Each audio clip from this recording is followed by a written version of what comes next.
Hey guys, and welcome back to another tier list video right here on Tetrabit Gaming. With December 2019 being right now, we are almost at the end of the decade. So as such, today we're going to be making a tier list of pretty much every major Nintendo game that was released in the last decade. So from 2010 all the way to pretty much now, 2019. And today I'm joined with none other than Nathaniel Bandy. Hey, what's up guys? I was dumb and deleted the recording of my face cam, so that is why I am not here right now.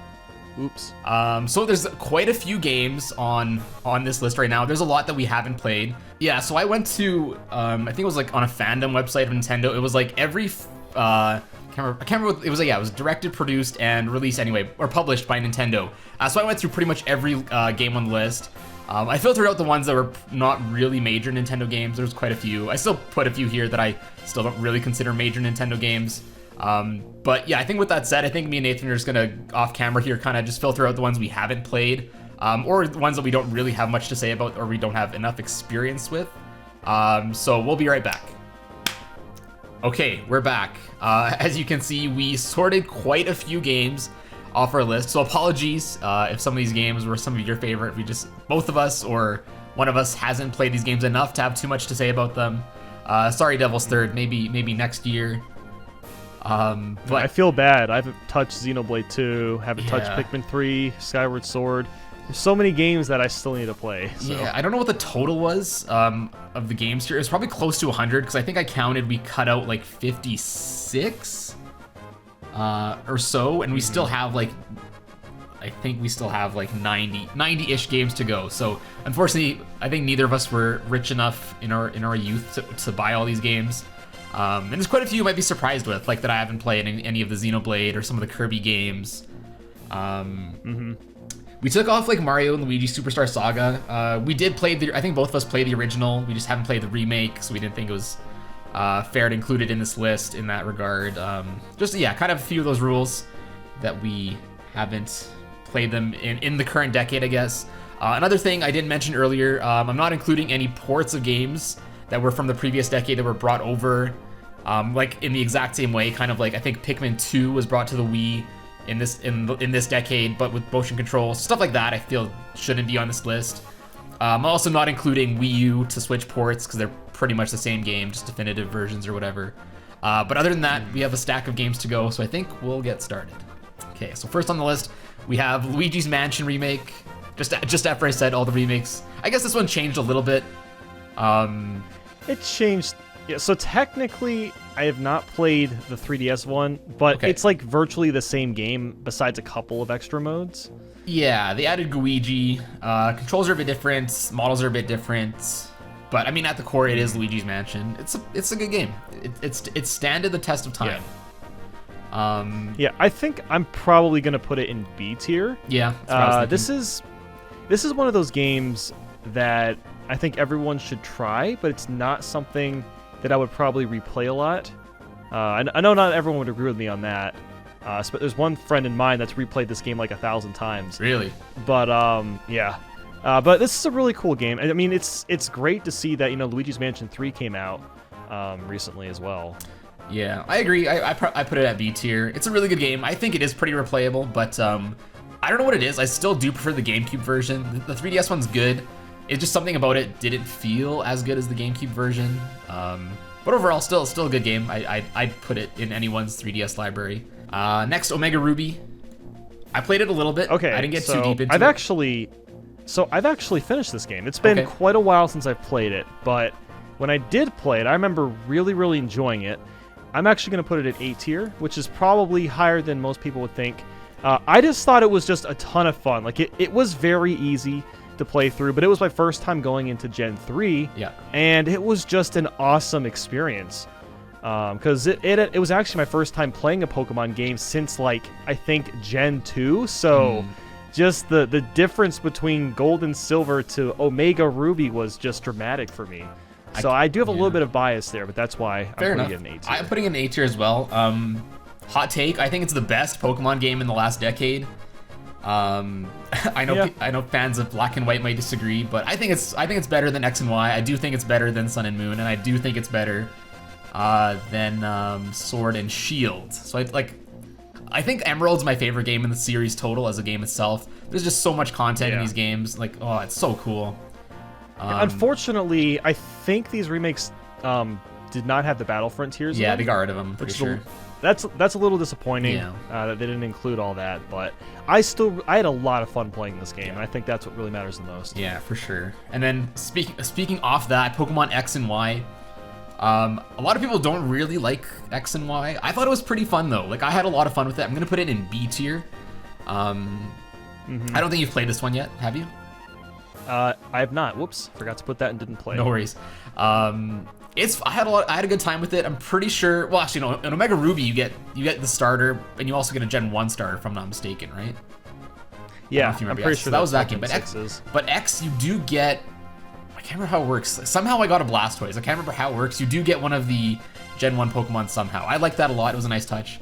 But anyway, the story was fine. The Pokemon were palatable. Like they were okay. I still didn't mind all the new additions. It was an okay game. Didn't that game introduce fairy types? It did. Yeah, it introduced fairy types. I think they introduced a different type, if I'm not mistaken, as well. Introduced Mega Evolutions, which are amazing, even though those have been retconned out of existence now. I mean, let's be honest, Dynamaxing, Z-moves, Mega Evolutions, it's all the same thing. Next, Nintendo Labo, whichever kit that is, the car kit. The car kit, okay. Yeah, the one with the foot pedal. What is it? Foot pedal? Yeah, it actually had like 4 or 5 different things. Yeah. I would probably put this... I'm going to put this at B tier. So here's the thing with Labo that's super interesting is that you don't really get a lot of experience out of actually playing it. It's more about building the contraptions. And building that steering wheel was so much fun. And actually putting it together and seeing how firm it is, it's kind of amazing just how well built and put together that steering wheel is. And same with the foot pedal. And then there's like this weird like water thingy.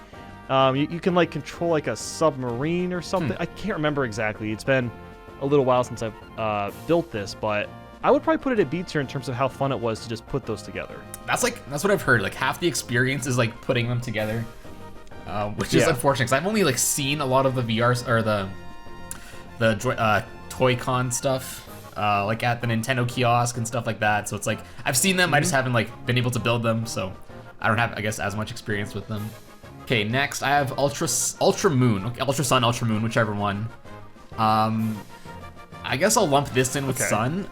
I didn't play them too much. They're very, very similar. Yeah, I didn't play either of them too much. I played maybe both, combined total of maybe 5 hours.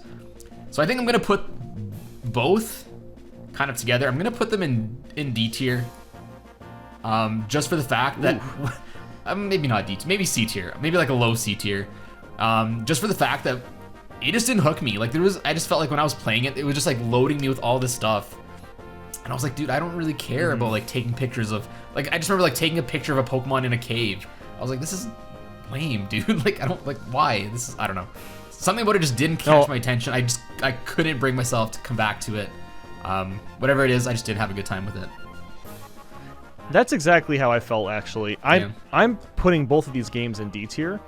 I think as a game, like, I don't know how to describe it. Like, actually playing through it for the first time, it was very, very frustrating because this is a ridiculously hand-holdy game, but it's done in a way where it's not fun, because Omega Ruby is kind of like that as well. Okay. But the pacing is way better in that game. But with Ultra Sun and Ultra Moon and Sun and Moon, there's just littered with cutscenes that you can't skip. The tutorial lasts literally like an hour and a half. I kid you not, the first time I played, I think I was playing Pokemon Moon, I actually fell asleep. I was just like sitting in bed, I wasn't like laying down or anything, and I legit fell asleep. That's how bored I got. Games shouldn't do that, Will. Yeah, I mean, again, like I think both these, our thoughts about these games are based on what we played. Some of the games we have played, we haven't played them too much, so maybe my opinion might change if I did finish this game, but just from what I played in that short time, I didn't have a great time with it. Splatoon 1. Okay, so I think you know where I'm going to put this one. Actually, I got to be honest, I'm not putting it in S tier, I'm going to put it in A tier. I was going to say, I think we're having very, very varying opinions with this game. I'm gonna put it in B tier. Yeah. Yeah, I know you have a much bigger affinity for Splatoon. For me, I bought it on launch. I played it for a bit, and by a bit, I probably played like 24 hours estimated. It was fine. Like multiplayer was fine. It's just single player was pretty bare bones. It was kind of just like whatever. That's pretty much what I thought when I played single player. It was kind of like whatever. Multiplayer was fun. I just didn't really like that there was only like 1 or 2 maps in rotation and it changed every whatever amount of time. Every 4 hours. Yeah, so I didn't like. I felt when I was playing it online, I felt I got really bored after like even like half an hour. Like it didn't change too much. And I played it around launch, so there wasn't a lot of maps. I understand. I think they added a lot more content as the game came along, but it was like after the point I played, I kind of just dropped off. I didn't have much of an interest to go back to it. It was cool. I'll give it props for being like a brand new Nintendo IP. They took a risk on it. It paid off. Obviously, a lot of people love Splatoon. It was an okay game. That's pretty much what I have to say for it. Splatoon 1 is a game that you shouldn't. It's like if you play it on launch day and that is kind of like how you perceive it. Yeah. Then you're not going to like it as much because if you just stuck with it, I actually got it about a month after it came out. Okay. The game, I got it when there was like 7 or 8 maps, so there still wasn't a lot. Sure. So I'd like play through the single player to start, and it took me a while to get used to the gyro controls. This is one of the first games where I realized how great gyro aiming could actually be, because before then I was such a naysayer with motion controls, but they really do enhance your aim in this game. And just the idea of being able to shoot ink, swim through it to go faster, you can also hide in it, play stealthy, that is very, very intriguing to me. I will say the single player is definitely, it's a little on the short side. There's not a lot to it. The final boss is one of the best Nintendo bosses, though, of all time.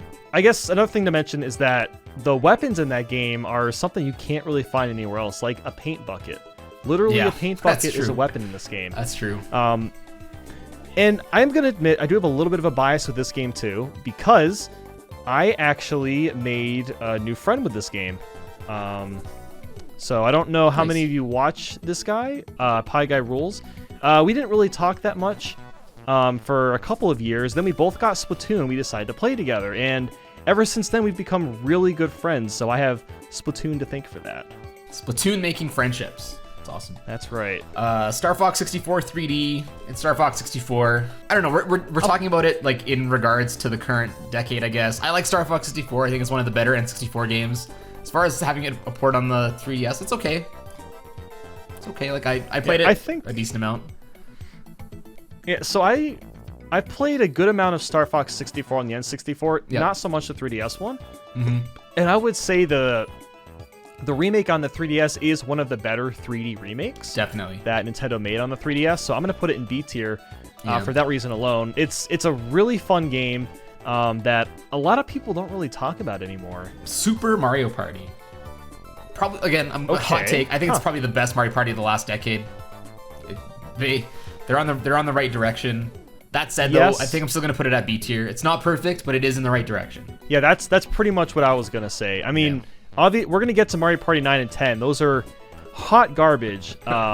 So the 3DS ones really aren't that great either. Yeah. But seeing Super Mario Party go back to the traditional style with the boards is great.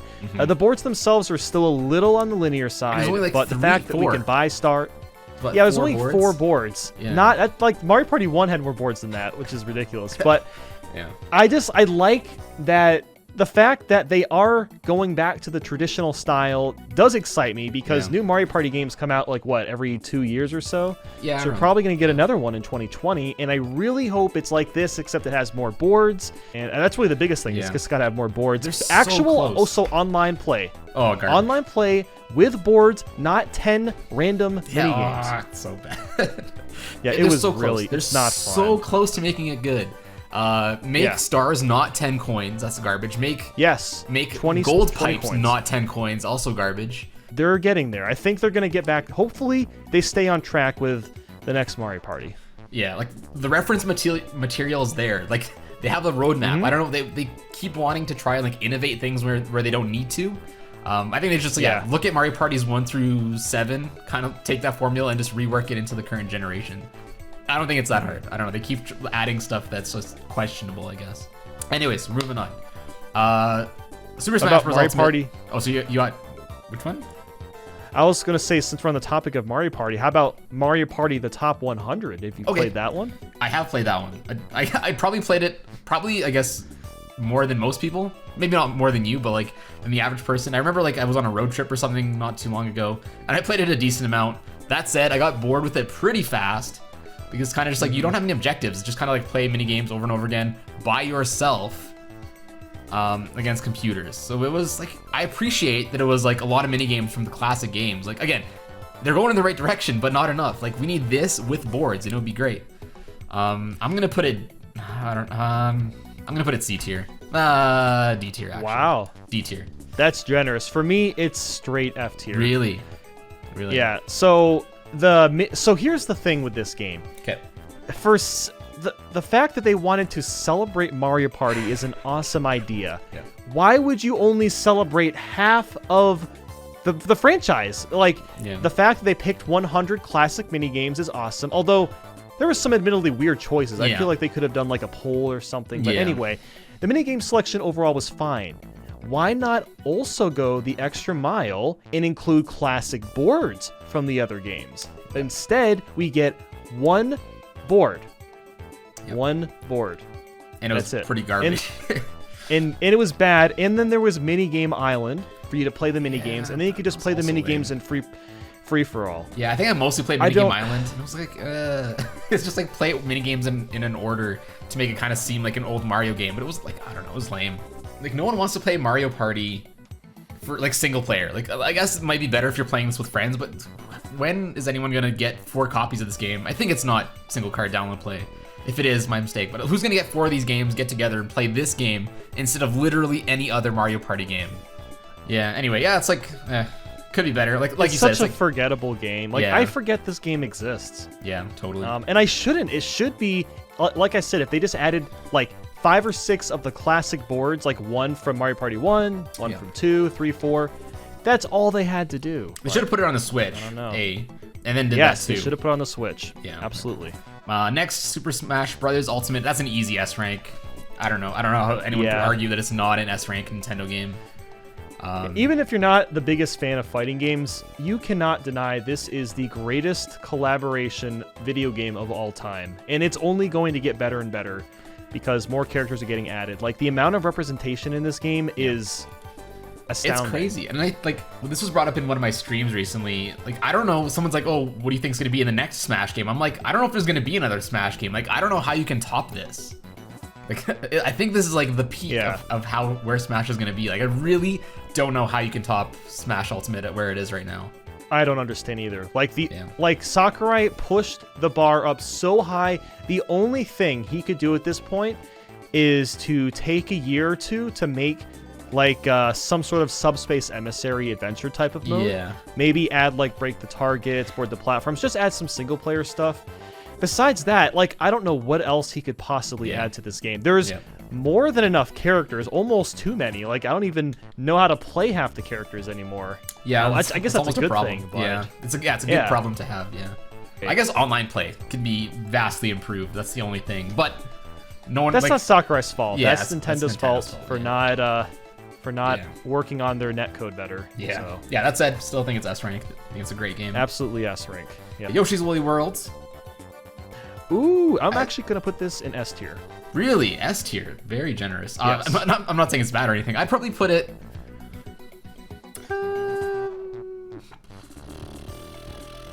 I'll put it A tier. I'll put it A tier. A tier is good. Yeah. Yeah, I had a lot of fun with it. I was going to put it B tier, but I did have a good time with it when I was doing my Lost Bits on it, since there's a lot of like really cool unused content. I don't know if that really pertains to general like list of the decade, but... It is a good game. There's not many Yoshi games that came out in this decade. I think it's probably the best Yoshi game out of all the ones that did come out that I've played. It's fun, it's charming, graphics are really good for the Wii U. It's creative, I guess. Well, I mean, it's kind of like going off of Kirby's Epic Yarn, but just the style, I guess, is super creative. Like everything's stylized, everything looks really nice. Yeah, I would say it's probably the best looking Wii U game by far. Like it looks better than it's definitely Smash up there. Bros. Definitely up there. Yeah, the colors are just super nice. what I really loved about the game is just how smoothly it played, how smoothly it ran. The music was very relaxing. This is just a very chill game to play. Next, you haven't played Skyward Sword, so I guess I'll take this one. I'm gonna put it at B tier. It's not my favorite Zelda game. I felt it, like I'm one of those Zelda fans that do like a linear Zelda experience, but this one was almost too linear. Like it didn't ever give you a reason to go back to any of the areas. Like I don't know, maybe I just didn't play it the same way everyone else did, but like I didn't do many of the side quests and stuff like that. But whenever I played like Ocarina of Time, Majora's Mask, Wind Waker, like I could just go back to like all these areas and kind of just get lost in them. Here it's like you explore the area, you kind of go through it the first 2 times, whatever the game forces you, and after that it's kind of like, there's no reason to go back to these areas. The Wii Motion Plus controls were okay. There's definitely room for improvement there. It was good for what it was. A lot of the stuff was cool in the game though, like was it I can't remember which area it was, but the area to go back in time and like you can see the area what it looked like 100 years ago, whatever it was. That was a really cool mechanic. It was a fun game. It was an okay Zelda game. I know a lot of people, like, this is a very split topic for Zelda fans. A lot of people like this game. A lot of people think it's okay. I think it's okay. I don't know if I'd put it any higher. Not counting the story. The story's pretty good. I enjoyed the story, but as far as gameplay, it was alright. Next, Mario Kart 8 Deluxe. S tier for me. Easy S tier for me. Probably my favorite Mario Kart game. Mario Kart 8 Deluxe pretty much fixed any minor problems that were already in Mario Kart 8. I mean, they replaced the battle tracks to be actual battle tracks. They unfortunately did not cut out Pink Gold Peach, which is too bad. But they included all of the DLC, all of the new characters and tracks and stuff for the same price, which is awesome. I mean, that was like the big thing. It was just the battle mode that was kind of crappy in the Wii U one. Yeah, this one, everything else. I guess like we'll talk about, like, I guess we'll treat it as Mario Kart 8 and Deluxe, because I think I only included one. Deluxe just makes it better, even better than the 8 version was. But like just the amount of tracks this game has, it's like 12 cups times 4, so it's like 52 tracks. 52 tracks. That's insane.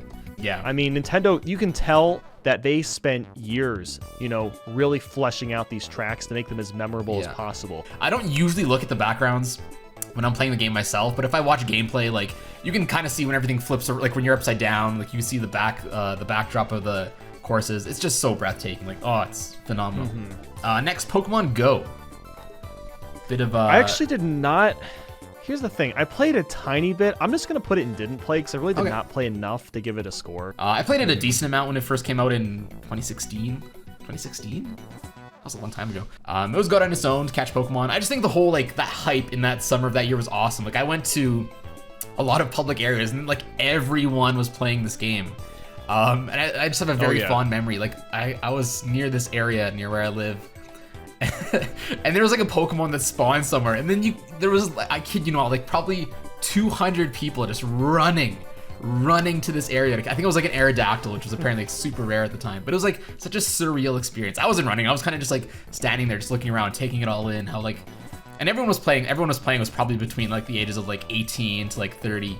So it was just like, man, this is weird in a way. Yeah, I wish I experienced that, because I lived in an area where, I mean, there was a bunch of people playing it, but I never really like went to raids or anything. Yeah. I can imagine like that must have been super surreal to just kind of see. Next, Pokemon Quest. Have you played Pokemon Quest? Conquest, sorry. Conquest. I have not played that one, no. I played it a little bit. I got it a while ago. I don't know if it's rare or if it's expensive now, but I remember getting it when I was on vacation in the States once for like $10 at a Best Buy, and I was like, hell yeah, dude. Solid deal. Ooh. Anyway, it's kind of, I can't remember exactly. It's like a strategy game mixed with Pokemon. It's cool. I can't say too much about it. I don't remember like all the aspects of it, so I'll probably just throw it into like B tier. I do remember having a lot of fun with it. I can't really justify more just because I don't really remember too much about it. So after that, Super Mario All-Stars 25th anniversary. I'm gonna throw it into A tier. I think it's a great game. Yeah, I guess I'm gonna put it in B tier. Okay. Because here's the thing: if the games are obviously classics and they're fun, sure, but for the 25th anniversary, why didn't Nintendo add more classic Mario games to this? It's literally just the SNES game. That's true. I didn't on think the about Wii. Yeah. So you're like right. they could have added at the very least Mario 64. Yeah, Might as well. because like when you compare this to the Kirby one, which we'll get back to later, that game did a lot. Right. That game did a lot. Yeah. I mean, I think the special edition of the Mario game, it did come with like an art book and a CD, if I'm not mistaken. So it was cool, but as far as games go, you're right. They could have done a lot more because it's what Mario Bros. 1, 2, 3, and World. Yeah, I think that's it. That's it. Yeah. So wait, is it even World? I can't remember. Yeah, it has World in it. Is it okay? I'm gonna go check. I'm gonna check the box. yeah. Except I feel like it doesn't have Super Mario. Okay. I'll be right back. And it does not. It does not include World. What? It's Super Mario Wait, Bros. what? 1, 2, 3, and the Lost Levels. Okay, I'm putting it in C tier now.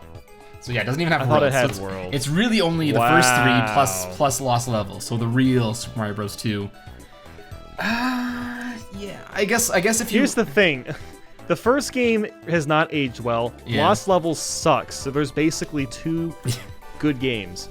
Yeah. I like Mario Bros. 2 a lot. Mario Bros. 3 is one of my favorite 2D Mario games, but I can play Mario Bros. 3 anywhere. Yeah, that's my favorite out of the bunch. I guess like when you look at this game in a vacuum, it's okay, but when you do compare it to like a lot of other games, I guess you're right. Like it doesn't really have that much to it. It is just games everyone's played so many times. Compared to everything else, Yeah. it's mediocre. Super Smash Bros. For the Wii U, I'd also put it S tier. It's not as I'm gonna good put as this Ultimate. one. I'm honestly gonna put it. I'll put it B tier. Really? Okay. Yes, and the big thing is obviously that game also was a big step up with brand new characters, brand new stages and stuff like that. There was like no single player. I mean, the single That's player, there was Smash Tour, which in itself is that like drops a letter grade, that one mode. But then there's even like Master Orders and Crazy Orders, and it really just boils down to more fighting. Like there wasn't Sure. very much that was really different from fighting. I don't like the way the game feels. Like the engine, I always thought it felt a little too slow. Yeah. Yeah. So- See, I haven't went back to it since Ultimate, so I feel like I probably would feel like it's slow. But I guess if I'm just looking at it by itself, it did add a lot of like new characters to the series. It had a lot in general. Again, like if you don't look at Ultimate, because that does have a lot more. I had a lot of fun with online with this game.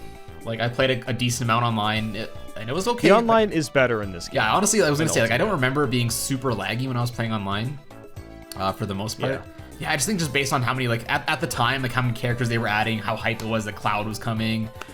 There's just a lot of memories with this game. Like I remember when they did the first Smash Invitational.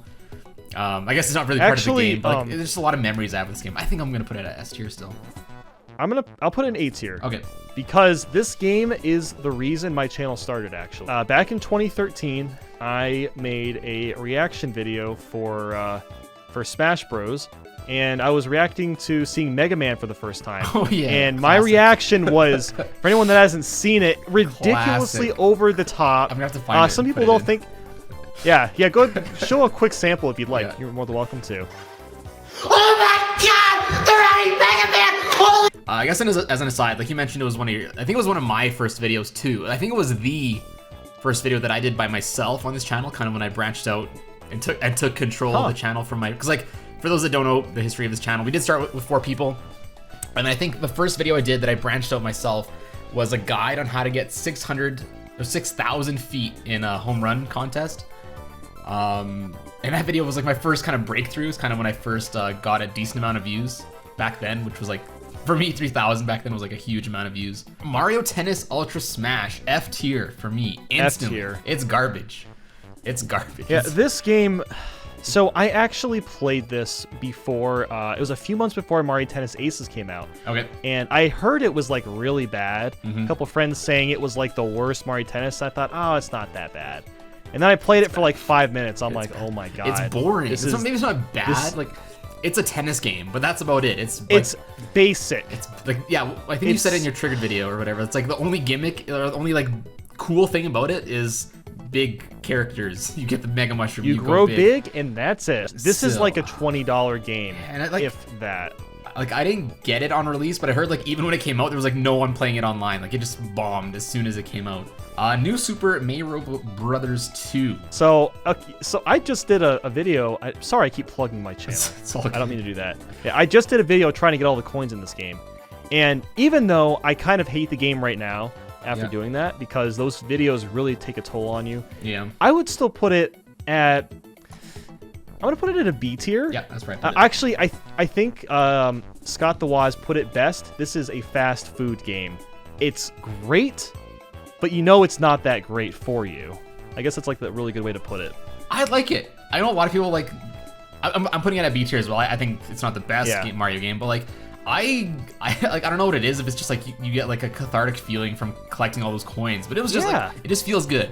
Mario Golf World Tour.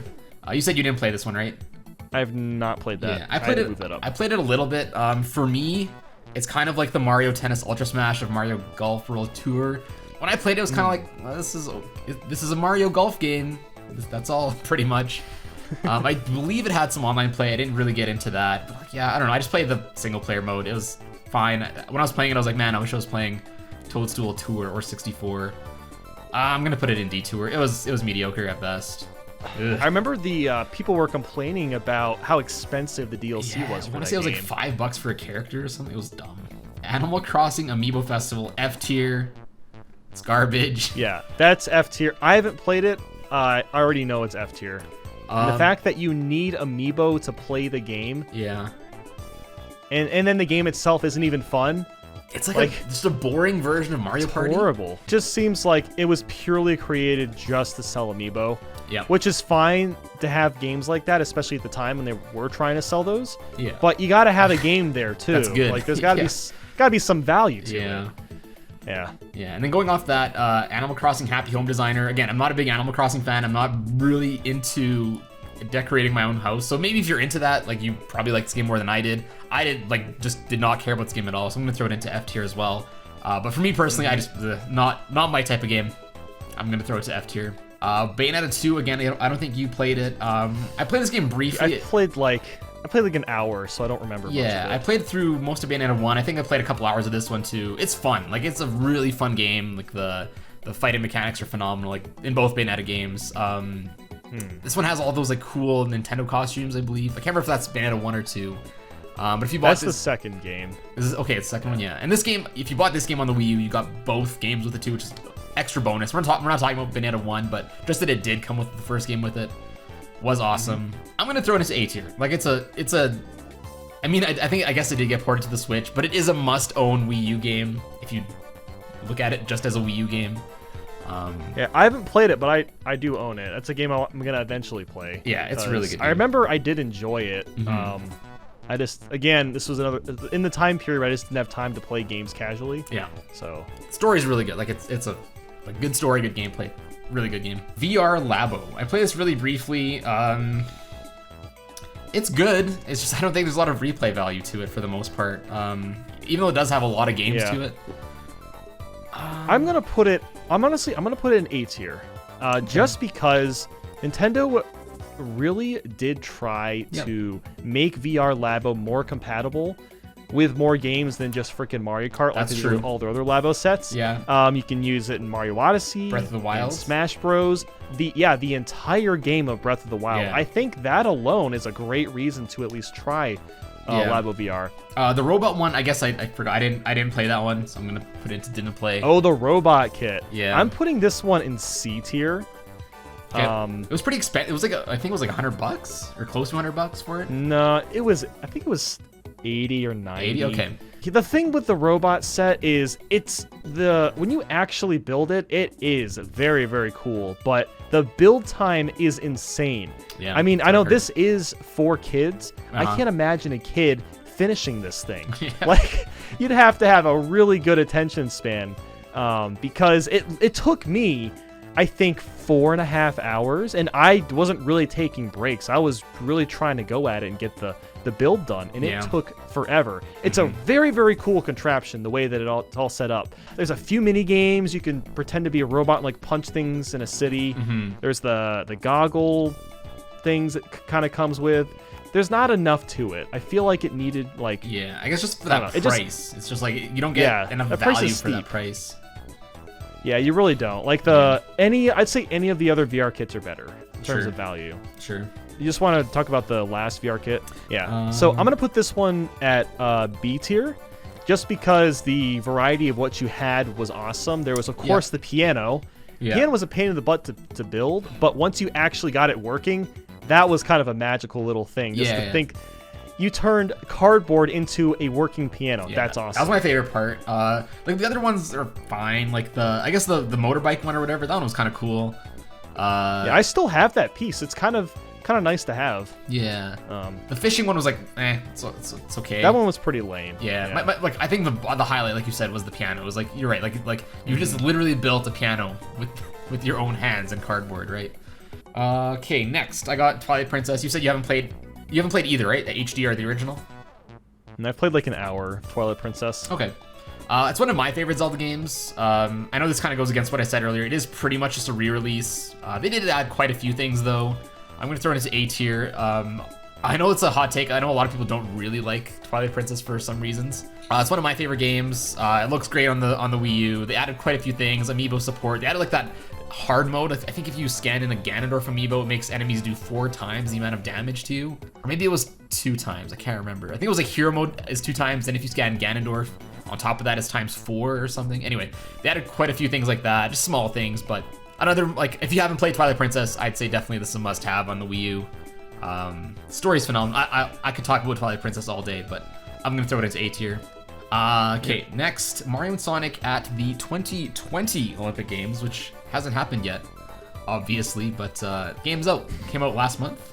Yes, it came out November 5th. So here's the thing. You don't have to throw up this tier list, but I actually have played all the Mario and Sonic games, and I made my own tier list of it. So it's pretty funny that I'm throwing this in with everything else. Yeah, there you go. I guess for simplicity's sake, I'm gonna go ahead and just categorize it the same as what I did before. So 2020, I put it as an A tier game. It's not quite as good as a couple of the other ones, but it's definitely one of the better titles. So yeah, I played it. I didn't play the full game. I played it briefly at E3. I had a lot of fun. Like the events were cool. Yeah. So I guess I didn't play it fully, so I can't give a full opinion of it. But it is better than most of the ones I played. So I'm gonna put it into B tier for myself, compared to like everything else on the list, I guess. I guess based on that, like I haven't I don't know if you want to go through most of the Sonic games yourself, because I haven't played most of them. I can briefly go through the Mario and Sonic titles. Sure, if you want to list them. Cause yeah, I'm just gonna throw most of mine into didn't play, because I actually didn't play most of them. So we'll start with the Wii version of London 2012. It was actually it actually did not have a DS version. This is probably the best Mario and Sonic game, just because story mode was really, really fun. The mini games were really well polished. The dream events are amazing. This game is worth getting just for the dream events alone. They add so many awesome Sonic and Mario references in these events, and it's just a ton of fun. Highly recommend. Okay, Mario and Sonic 2014 Easy F tier. This is probably the most rushed Mario and Sonic game. There's so many weird problems with it. 2016 on the Wii U. I'm gonna put this one in D tier. This is also kind of a lame one. It's slightly better than the 2014 games. There's a bit more of a story mode, but it's like really boring and mediocre. Sure. Okay, 2012. I gotta be honest, 2012 3DS, I don't really remember it. I put it in B tier on my tier list, so that's where I'm gonna put it on here. 2016 for the 3DS, this was like the most average Mario and Sonic game. It was basically, it's starting to come back now. It was kind of like the 2012 game, but it just had a bit more to it. There you go. There's all the Mario and Sonic games. Next I have Mario Party Island Tour. I'm gonna put it into C tier. It's pretty mediocre. Yeah, I'll put it in C tier as well. I put it higher than... Yeah, I guess it's better than Top 100. Like it has the board mode. It is kind of lame. Like it has that like stars mechanic that Nintendo was obsessed with in the early to mid 2010s, where it's like you go through the board and everyone kind of gets stars. It just depends where you went. Like it was lame. It doesn't really feel like Mario Party. Yeah, that's it just feels weird. Yeah, you're right. It's kind of like ugh. It's like if you were to get a new Mario game, but you weren't allowed to throw fireballs. Like it wouldn't feel right. Yeah. I guess it goes back to what I said earlier. Like most people probably, or I don't want to say that most people, but like I play this game mostly like by myself with computer players, and it's just like it's not the same. Like I got bored really fast. Yeah, it was lame. Super Mario Galaxy 2. gonna throw that into S So, tier. this is S tier for me. Yeah. Yeah, probably one of the top 10 best games of this decade. Yeah, I'd say so. I like Galaxy 1 more, which might be a hot take. I'm not sure. No, it's very split. Yeah, I personally like Galaxy 2 more. Sure. Simply because there's a lot more to do. There's more. I personally enjoy the green stars. I like Yoshi being in the game. I love that they brought back all the Galaxy 1 bosses. Yeah. I think there's actually more galaxies in general. I believe and, so. the perfect run, is evil as that level is, I get a kick out of it, just the fact that exists. Yeah. That Nintendo went out of their way to make something so evil. It's kind of funny because I think the Galaxy games kind of inspired Nintendo to make a final level like incredibly difficult. Yeah. Because that trend kind of started, I think, with Galaxy 2 technically. I think so. So Wii Play Motion, I played really briefly. It's a game that came with Wii Motion Plus in 2011? No, 2012. I think it came out right before the Wii U. 2012. I think it came out right before the Wii U, or pretty close to when the Wii U came out. So it was kind of like when the Wii was on its way out. Most people probably got C this. tier for me. Most people probably got it for the Wii Motion Plus controller, just like Wii Play, same kind of thing. Well, it's, I actually didn't know this game existed until I was doing a video on Wii Play. It just kind of like popped up when I was just researching. I'm like, wait a minute, there's a sequel to this I think game. most people didn't know this game existed. Like, it kind of just like Yeah. was released under the radar. It's super bizarre. It is. Yeah, it's like you're pretty much spending like whatever $40 for the controller, and you get like a $10 bonus game with it. So I guess if you look at it as a $10 game, it's okay. But Nintendo Land, I think half the games are pretty Okay. good. Half the games are Okay, so mediocre. you know what? I'm not gonna lie. I'm putting it in D tier, which I know people are not gonna agree with me with. I'm gonna put it on C tier. I think, like I said, like half the games are pretty good. Like the Mario games, fun to play with friends. Trying to think what other ones there are. The Zelda one's pretty fun. Jog my memory. What else is pretty good in this one? The Luigi's Mansion one. That's the problem. Luigi's Mansion one's broken. Yeah. That one is not fun, I think. If I can't remember correctly. I think it's broken for whoever is playing as the ghosts. I feel okay. So Nintendo Land is a great example of why the Wii U failed. Sure. Okay, people liked Wii Sports so much because of how simple it was to get in. All you need is a Wii remote and you're set. Nintendo Land, you need Wii Motion Plus for half of these games. Yeah. And not only do you have to have that, but also all the games aren't solely single player or solely multiplayer. Some of them are only single player, some of them only multiplayer, some of them are both. It's really confusing. And I feel like for that alone, that really kind of like knocks the grade down, because this is supposed to be like the demo for the Wii U, and it does a really bad job conveying that. Like, I don't know, it feels like too complicated the way that it's presented. I like the Mario Chase game and the Luigi's Mansion game, and the Zelda one was fun too. But besides that, I don't remember any of the other ones. I remember the F-Zero one, but that one was just okay. And I might, you're right. I might bump down Nintendo Land. I didn't think about that, but you're right. Like, if you're playing with like 4 people, you can only really play a handful of the games, and it's not really clear initially. Right. Like, if you don't know, like, you're like, okay, let's all get together and play Nintendo Land. You can really only play like 4 or 5 games, whatever. I'm gonna put it above Wii Play Motion though, because I do think it's better than Wii Play Motion. But you're right, it isn't that great. Ocarina of Time 3D. Or just Ocarina of Time. Yeah, pretty much, I guess. It's my favorite Zelda game. I'm gonna put it at S tier. Yeah. I got a lot of fun with this game. game. This is S tier. Yeah, this game, I think. Oh, sorry. Go ahead. I was gonna say, like, they didn't add too much, I guess, to the game itself. Like, off the top of my head, what they added, obviously the touchscreen and stuff, which is really handy because, like, you can set up to, I guess, 5 items to be on the fly to use instead of just 3. You don't have to pause as often to switch those items. Other than that, though, they added the hint system and Master Quest if you beat the game. But other than that, like, it is pretty true to original Ocarina of Time, which is my favorite game. I think it's easy S tier for me. I think, well, that's the thing. I think that's all this game needed to do. It just needed to improve the graphics, which it did. Improve the frame rate, now rocking a solid 30 frames instead of 15. Yeah, pretty much. And then, the improved UI. It's easier to navigate through items and stuff. I know they added something to the water temple to make it a little less confusing. I don't remember. Yeah, I think definitely. You're right, though. I don't remember what it was. Yeah, it was like an arrow or a sign. I can't remember. I haven't played a lot of the 3DS one. I've only played the N64 one through, but pretty much the same. yeah, definitely S tier. 1-2 Switch. F. Yeah, you play it once. There's really no reason to play it more than once, unless it is your only here's Switch the thing. game. Oh my gosh, I'll never forget when Nintendo was kind of trying to promote the Switch before it came out. Yeah. This was one of the games on the show floor, and I was actually with my friend Carl, and we were pretending to milk cows with a Joy-Con.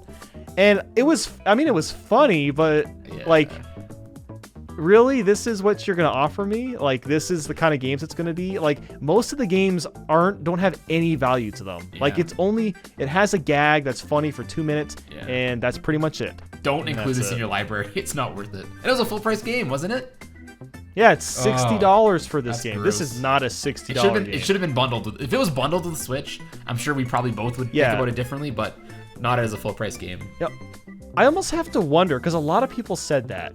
I think Nintendo knew this game sucked, which is why they didn't bundle it, because they're probably worried that would ruin the Switch's reputation. Speaking of games included, I guess Wii Sports Club wasn't included with the Wii U, but oh yeah, it's pretty much is Wii Sports from Wii, just in HD, and I believe it had online play, if I'm not mistaken. It did. Yes, it's funny. I was playing it a couple of years ago, and I actually connected with someone online for bowling, and it worked pretty well. I believe when you got this game, you had to pay like a monthly fee. I remember there was a daily fee. If you wanted to play for like 24 hours, you could. If you want to like rent it for the weekend or whatever. Like, this was when like Nintendo was so out of the loop with their audience. It was like bad. They thought just Wii Sport. They thought they could milk the Wii Sports audience, but they didn't realize was that audience left a long time ago. Or they still when had they the released Wii, or they this. still had the Wii and they wouldn't need this. It's like Right, yeah. most people still have their Wii and have the game, so it's like, why would you want this? Yep. Okay, downloading Wii Sports Club will grant a 24-hour trial period. After the trial period, there's a day pass available for $2, or a permanent purchase of an individual sport for $10. Oh my god. So if you want to buy the full game, it's a $50 game. You could probably buy a Wii and Wii Sports for less and get the same experience honestly, minus online play. It's bad. That's ridiculous. That's rough. I'm gonna put it into F tier just because it was ridiculously priced. Yikes. Imagine spending I didn't realize it $50. was that bad. Imagine spending $50 for that game. Yeah, That's this gross. was I think Nintendo thought it was gonna be an easy cash grab, but again, the audience left long ago. Next, Super Mario 3D World. I'm gonna put it into A tier, high A tier probably. I'm gonna put it in A tier. Yeah. Yeah. It's not the best Mario game. It is fun. Like, I think I wouldn't say it's underrated. I know a lot of people, I've seen a lot of hot takes on Twitter that people say that this game is better than Odyssey. I definitely disagree. It's a good game. But it's just like, I don't know. It's 3D Land, but better, in my opinion, but still not the best. It's miles better. Yeah, I mean, I think it's like, it almost makes me think that like 3D Land doesn't even need to exist. Like, this is 3D Land, but better. I mean, it's got more characters. The characters all play differently. Yeah. You can unlock Rosalina as a bonus character, which I think that was the first time that Rosalina was playable in a 3D Mario title. And then there's loads of levels. That's kind of a problem, almost in a sense, because it's hard to remember any of them. Yeah. But the levels themselves were all very, very creative. Music was pretty decent. Cat Meowser was awesome. The fact that the final boss, Bowser uses the brand new power-ups. That's so cool. It just the cat suit in general is an awesome power. Being able to climb up walls, scratch at enemies and stuff. That's really cool. Yeah, there was a lot of really creative levels, and like the actual like setting of a lot of the levels, like it just looks really cool. I'm just thinking like of the I guess carnival style levels, whatever they were. Those are like just visually very cool to see. Also like the shadow levels where you can kind of have those gimmicks where like you can just see Mario's shadow, and like I just remember like there's that one, I think it's early on in the game, where you see like a cutout of Bowser, I think, and then when you like go up to it, you see it's just a cutout and like the shadow wasn't real or whatever. It just had a lot of like really nice touches like that, just really good humor. ARMS. Probably, whereas Splatoon did really well as a new IP, ARMS didn't do as well as a new IP. I'm gonna put it into C ARMS tier. was so promising. Yeah, I'm gonna put it in C tier because it's actually, I would still say, an extremely interesting idea for a fighting game. But there wasn't any content, and they didn't add it fast enough. Yeah, I'm just surprised they haven't added an ARMS character into Smash Ultimate. Like, you would think they would. Well, there's assist trophy. Yeah, they added him as an assist trophy. That's it. I think it makes more sense as an actual like fighter though. Right, yeah. Especially if they wanted to bring more attention to ARMS. Like, I feel like more people would The characters go back aren't to it. memorable, though. Yeah, to be that's true. fair. Yeah. Like, they're really... Springman? Like, they couldn't have come up with a better name than Springman. Yeah, that's true. Kirby's Return to Dreamland. Ooh, this was a fun game. I'm it's fun. fun. A tier. It's fun. I'm trying to think, like, how I compare it to, like, Star Allies and stuff. It's fun. It's better than Star Allies. I would probably say this is the best modern Kirby game. Yeah. That I've played, anyway. Yeah. Just because the co-op in that game, I actually played it 4-player co-op, and it is insanely better than New Super Mario Bros. It looks great. There's a few new power-ups. They're really fun to use. It's still a pretty easy game. Yeah, most Kirby games are. I think no one plays Kirby games for challenge, I guess. Well, yeah, I know. But like I know some people critique it for being easy, which is why I brought it up. Sure. But I would say it's probably one of the better Kirby games out there. I think a lot of people forget about it, but I really enjoyed this game. I thought it was a lot of fun. Yeah, I'd say A tier. Like I'm looking at the other Kirby games here. I really can't think of a better one. So yeah, I think A tier is pretty fair. Yeah. Super Mario 3D Land. I'm gonna put it into B tier. 3D Land. I'm putting it in C tier. I think it's very Sway average. me. What average? Yeah. Why do you think it's? Why would you put it into C tier? I'm considering putting it there too. I just need to be swayed. Like I said, 3D World is basically 3D Land but better. Yeah. I feel like 3D Land tries. It doesn't try. Here's the thing. It doesn't really try to do anything very different besides right. make a 2D Mario game 3D. in 3D. That's Yeah. basically what it is. Also, the power-ups, Tanuki suit. I mean, yeah, it's kind of cool to have that as a throwback, but They how didn't add about anything a new really, power-up? Yeah, I was gonna say they didn't add anything really new, did they? In They terms of added the power-ups. golden Tanuki. That's not new. That's lame. combining stars and Tanuki. That's lame. Triple Deluxe. You said you played this, and you said you enjoyed it quite a bit, right? I did. Let me just try to find the thing. There it is. I'll probably put Triple Deluxe at B tier. Yeah, this was another like really solid Kirby game. It was one of the first ones I'd played in a while. Same. Because I went through a phase where I like didn't play Nintendo games for like 5 years. Yep. And yeah, Triple Deluxe was awesome. Yeah. I'm trying to remember. It's been a while since I played this, but I just remember having a lot of fun with this one. And there was like you could like Kirby could turn into like Hypernova Kirby and like suck up like the frickin' levels or something. I think that's what that gimmick was. I think that's how it was.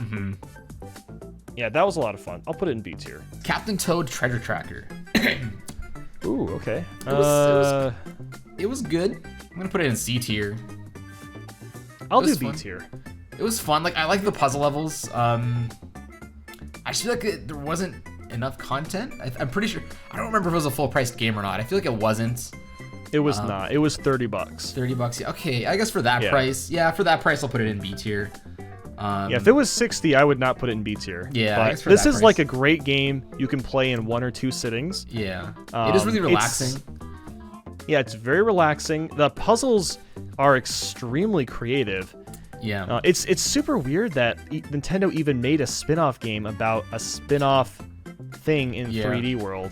Yeah, but exactly. No, I really like it. I think it's cool that Toad has his own official game. Okay, Hyrule Warriors. I had a lot of fun with Hyrule Warriors. I'll put it in C. Again, I have not played a lot of it. I just remember Sure. like enjoying it, but that's pretty much it. Yeah, I think like the Warriors games, you kind of like them or you don't. Some people find them like too, I guess, simplistic or boring because you just kind of mash, you just kind of kill everything around you. I think it's all like cathartic. Like you just have like hundreds of enemies on screen. You kind of just plow through them with all these like crazy moves. I just really like this game because it has a lot of like callbacks to other games. And then there's just so much DLC for this game. There's so many characters you can play as you could never play as in a Zelda game before in this way. And they added like so many characters from all the different like eras or timelines, whatever. You had like Skull Kid, you had Tingle, you had Marin from Link's Awakening. There's just so much content. You know, I'm gonna put an A tier. Might be a hot take. I had a lot of fun with this game. Haven't played it for a while, but there's so much content packed into these games. I enjoy them. Mario Party 10. Okay, we have Mario Party 10 and 9. Next. I'm playing Mario Party 10 tomorrow. Yeah, so we were talking about this earlier. Nathan hasn't played 10. I haven't played 9. So I guess we'll talk about them individually. 10 is pretty bad. It's pretty bad. The mini games are okay, but the board system's bad. Like it kind of takes that DS style with the stars, and the whole gimmick of it is the Bowser mode or whatever it's called, where it's like Bowser versus 4 other people in a car or in a vehicle, whatever. Right. Bowser is super broken. He gets to hit like 4 or 5 dice blocks, and the point of the mode is like for the characters in the car to like outrun Bowser in the stage, but he pretty much always catches up to you. Like it's almost impossible to win unless like the Bowser player is like really not good. It's just not good. Oh, great. I think overall the game is just a really mediocre Mario Party game. I remember my friend bought this. We played it over at his house, and it was like we played it once. We're like, okay, that was an experience. Like, do we want to play it again? No, not really. So like, I'm gonna throw it into D tier. I'm gonna put it above the DS ones, but it's not a good Mario Party game. And yeah, 9. I'm gonna put it. I guess didn't play it, but I'll let you take the floor and talk about 9. Well, I'm putting Mario Party 9 in D tier because it's relatively similar, where everyone's moving in a cart. Yeah. You get mini stars instead of collecting stars. I hate that. I mean, the whole cart idea, I don't understand why they changed it. Like, it's taking a core element of the main game and completely just destroying it and not having it. I mean, I know people used to complain about like the GameCube games where they felt like the turns were taking long. Play Mario Party 9. It feels like a solid... The games are like 45 minutes each for like 10 turns. It feels like 3 hours. Wow. It's horrible. The only good thing I can say about it is there are some pretty solid mini games, but the boards are just atrocious. The mechanics suck. The items aren't interesting at all. They don't even have exciting items. It's like, oh, now you get a different type of dice block. Wow. Epic. No more golden lamps. No more Mega Mushroom or any of those. They're all just gone.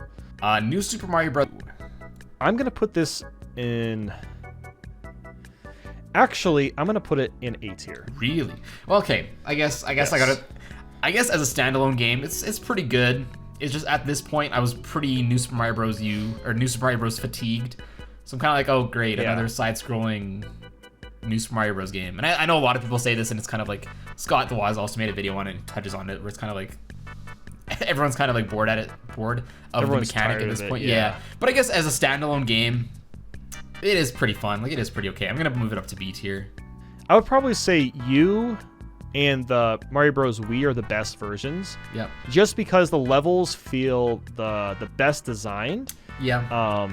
In both of those games. This game in particular, it doesn't really look that great, but the HD is kind of nice to see. Yeah. The Acorn suit is a lot of fun to use. It's nice to have something new and not just a gold flower. Yeah. That's barely a new item, but yeah, new power-up's pretty fun. Then there's also new Super Luigi U. Right. Which is basically like harder levels of Mario Bros. U, which is pretty neat. Then they even went the extra mile to add a couple extra modes.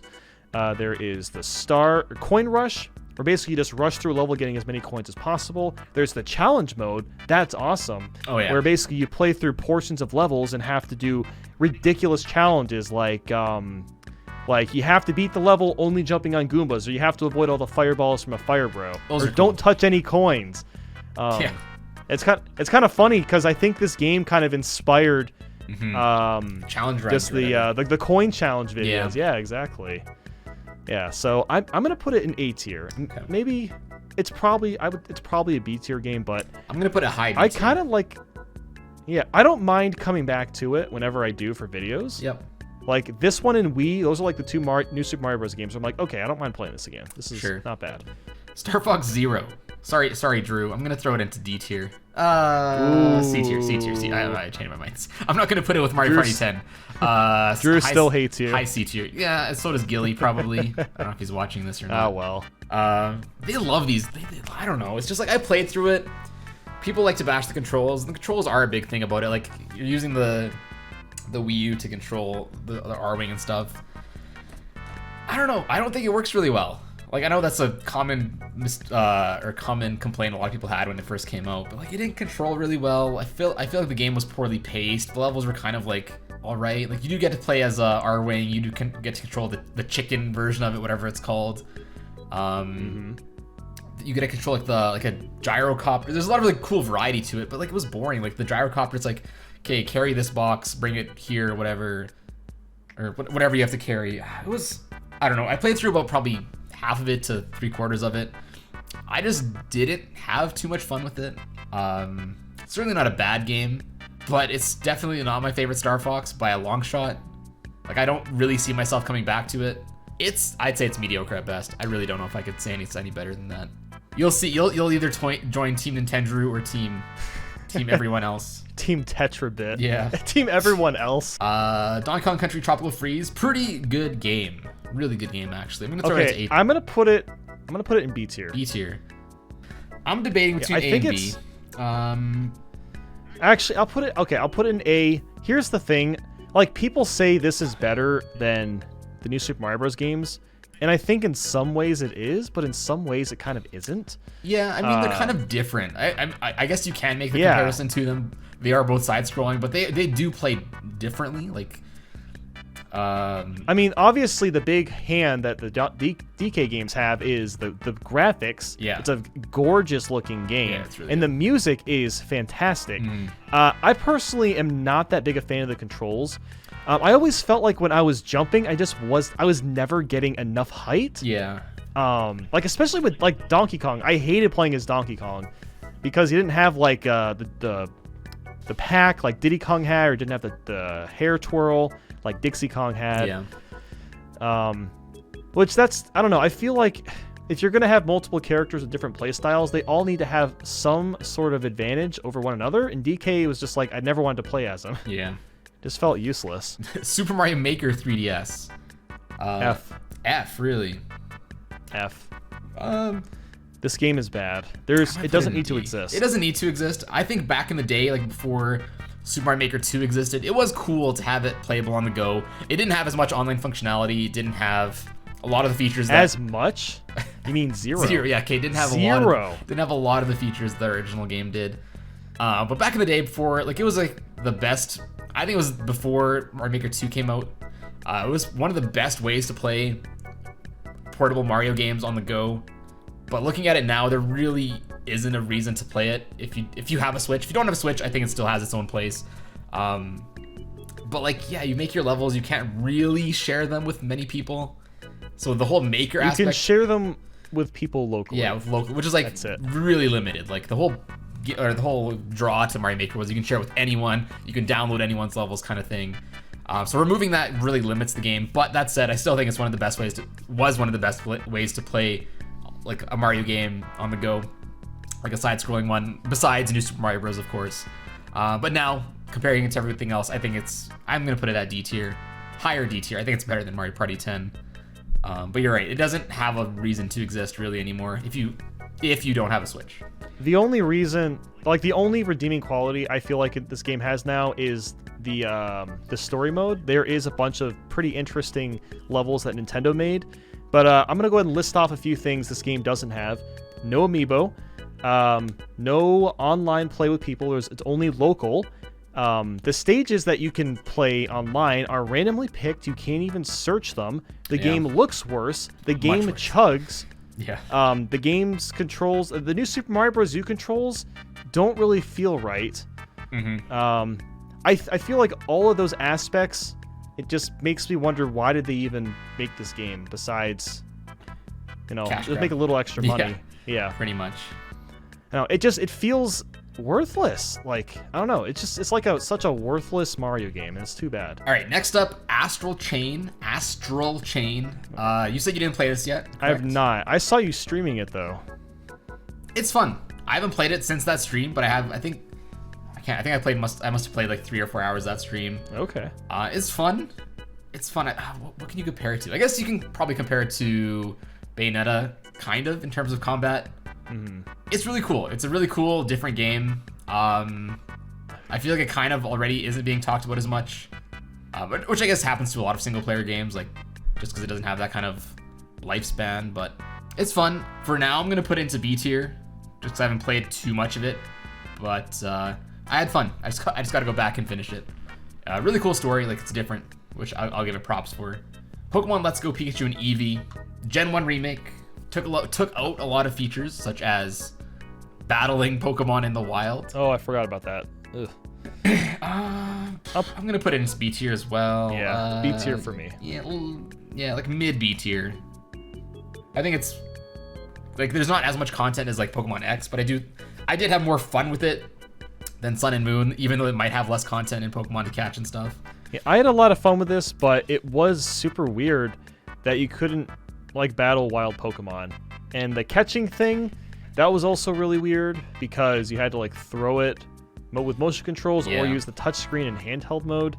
And there was no Pro Controller support. It was literally hold your Joy-Con. That was the weirdest thing. It wasn't even like hold your Joy-Con horizontally. It was vertically, which is the most uncomfortable way to do it. So, and if I'm not mistaken, you couldn't play it in portable mode, which was super weird. You could play it in handheld mode. Could you? But you had to detach your Joy-Con. Like, you couldn't play with the Joy-Cons attached, right? No, I think you can. You can. Maybe maybe think something else then. Yeah. Okay, if you can, that's good. Okay. Yeah. So weird controls aside, I had a lot of fun with the game. It was fun to go back through and see, basically my childhood completely recreated in HD. So yeah, it was a lot of fun. I know people hate Gen 1 pandering, but like I don't know. I think it has its own spot because like, the last Gen 1 remake was what? Game Boy Advance, Fire Red and Leaf Green. Yeah, Fire Red Leaf Green. I guess you could consider kind of like Heart Gold Soul Silver. You do go back to Kanto, but like it's not the same game. Yeah. I do kind of wish it added the post game from Fire Red and Leaf Green, like all those islands. Yeah. So they probably could have done that. I can't imagine it wouldn't have been that much more work. That's like my only real criticism besides the controls. I mean, it's kind of like a weird hybrid of a main Pokemon game and a spin-off and a remake. It's like all three of them at the same time. It's a lot of things put together. Yeah. And Pokemon Go because of the catching. It's super weird, but I thought it was fine. Detective Pikachu. C. I haven't played it, so I'm gonna put it off. Yeah. I watched the movie. The movie is better than the game. I'll say that much. I just can't imagine. Like I think I've seen your triggered on it. Yeah, it's fine. The game is really meant for kids. It's very story driven. Sure. But the weird thing about this game is the main character is the least interesting part about the whole game, which shouldn't be really like the human character, like Detective Pikachu. Yeah. Pikachu himself basically carries the game, but your main character and even a lot of the other people you run into, they're not super interesting. So it's just Pikachu just kind of carrying the story along and just carrying the plot forward. I guess that's why the game's named after him. Right. Well, yeah, but I don't know. It just would have been nice if the story was a little more interesting. Gameplay wise, it was like super basic puzzle stuff. There wasn't much to it. I mean, like it wasn't a novel idea, but I wouldn't want to. Yeah. I probably wouldn't go back to play it. Donkey Kong Country Returns. I don't know if this is a hot take. I don't like it as much as Tropical Freeze. I don't know if people prefer this one, but I like Tropical Freeze more. Yeah, same. This was also kind of an era in my life where I wasn't really, I was still a Nintendo fan, but I was mostly playing Xbox and stuff. So I wasn't super into Nintendo stuff when I got this game. It was fun. It still is fun, I mean, but I'm gonna put it into B tier. Like, B tier. Pretty high B tier. Yeah, B tier. Well, the weird thing about this game is that the roll was you were forced to shake your controller to use the roll. If you didn't have to do that, it would be an A tier game for me. But the fact that you're forced to do that, it kind of like ruins the flow of the game, especially for the harder levels. Kirby Star Allies. I've owned this game for a while. C tier. I just played it yesterday for the first time. I'm gonna throw it into B tier. Why do you like? Is there something you don't like particularly like about it? I mean, I kind of have a problem with. Well, I'll put it in B tier because they've added a load of new content. Because when I played it, there really wasn't a lot to it. It was like the main game, which was really short, even for Kirby. The 30 frames per second, that was really lame because it's a platformer. It's pretty choppy. Yeah, it should have been 60. They could. It looked nice. Like, Yeah. the graphics were nice. It looks great, Frame rate. but I would have preferred the game run at 60 frames and degrade the graphics a little bit. Yeah. But they did add like a load of new characters to play as. I think a few new game modes. There's of course the small little mini games. So it's a Kirby game. I don't know. There wasn't. I do like that they added a lot of characters from older games, like Crystal Shards. They added like just a lot of like retro characters back in. Yeah. I also like that they added, or I don't know if they didn't really add it back in, but you have the ability to like mix items. Like if you press up or whatever, you put your sword up, and then someone else can like make it a fire sword or an ice sword. I thought that was cool. And like the different elements react to different things. You can burn grass and trees, or you can freeze stuff. It was cool. I'm gonna put it in, pretty high B tier. Yeah. I had fun with it. I'll keep it in B tier, I guess. WarioWare Gold. I didn't play it too much. Trying to think what I remember from it. It's basically just like a giant compilation of WarioWare games. Like it has loads. It does have a lot of good ones. Well, the thing is, there's not a lot of new micro games. There's a lot of old ones, which is fine if you haven't really played WarioWare. I'm actually gonna put it in A tier. I think it's one of the better WarioWare games because there's 300 micro games, which is an absurd amount. It is a lot. Yeah. There's a lot of collectibles from what I can remember to unlock too. So I'll put it in A tier because it's a really interesting game that we haven't really seen. Which, by the way, there should be a new WarioWare on Switch. I mean, those Joy-Cons, that's screaming, give me WarioWare. Honestly. Be perfect. Yeah, I think it's like Mario Party Top 100, but it kind of works better because it's like back to what I said about being a multiplayer game. Like you can play WarioWare by yourself, and it's still a lot of fun. It has a lot of charm to it. Even though they're really like kind of similar in that style, like I do feel that WarioWare works a lot better as a 3DS game and as like a single player experience. Yeah, definitely. Yeah, so I think I'm gonna put a low A tier for sure. Okay, hot take time. Pokemon Sword and Shield. Oh boy, I'm gonna put it in B tier. I'm gonna put it C tier. Yeah, I'd say slightly above average. I'm probably having as much fun with it as I had with Sun and Moon. I'm having it's paced better than Sun and Moon. I feel like. Yeah. Like you can skip all the cutscene stuff if you want. I did when I was playing through it. That's true. Because you were saying how Sun and Moon has like an hour of intro and like a lot of cutscenes. Yeah. I feel like Sword and Shield had that same thing. Like I feel like the first hour and a half, 2 hours was so many cutscenes, and like I feel like there's a lot of cutscenes that like they don't add anything to the game. It's kind of just like where am I in the game right now? I just feel like stuff just happens and like you run into like your rival or like all these other characters, and it's like they talk, but it really adds nothing to the story, and it's like, okay, why did I just have to experience this? Yeah. On top of all the other problems, like we can get into national decks, we can get into like actually, textures and stuff. I'm moving it to C now. Yeah, I mean, like I don't want to get too deep into it, but it could have been a much better game. Let's put it that way. It's not a bad game. Like I'm having fun with it. You can like I don't think it's a great game, but I'm still having fun with it. I'm gonna put it high C tier. I am having more fun with it than like Star Fox and Pokemon Sun and Moon. I think, but there's just a lot of stuff that they like took away. They keep taking stuff away, and it's just like, yeah, it's I don't know. Yeah, I don't have much else to add, honestly. Sure, I would say, yeah, I mean, you like the reason I would say it's better than Sun and Moon is just because of the raid battles, and those are a lot of fun to do. That's probably my favorite part of the game, honestly. Yeah. It's kind of just like a side thing to do. Yeah. But even then, online for it sucks. Like I can never find 3 other people to play with. Like when I'm. Oh yeah, it's so random. It hurts. It hurts how bad it is. But like, it could be better. Like, it's frustrating. It's average. That's a good way to put it. It's an average game. It shouldn't be. Honestly, it shouldn't be $60. This game should be like $40 or $50. 40. That's the thing. People.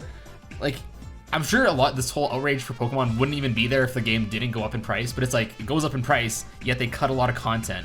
Yeah. So it's like, I mean, they know they can get away with it. That's another problem. It's like the fastest selling Switch game. Of course it is. Miitomo. F.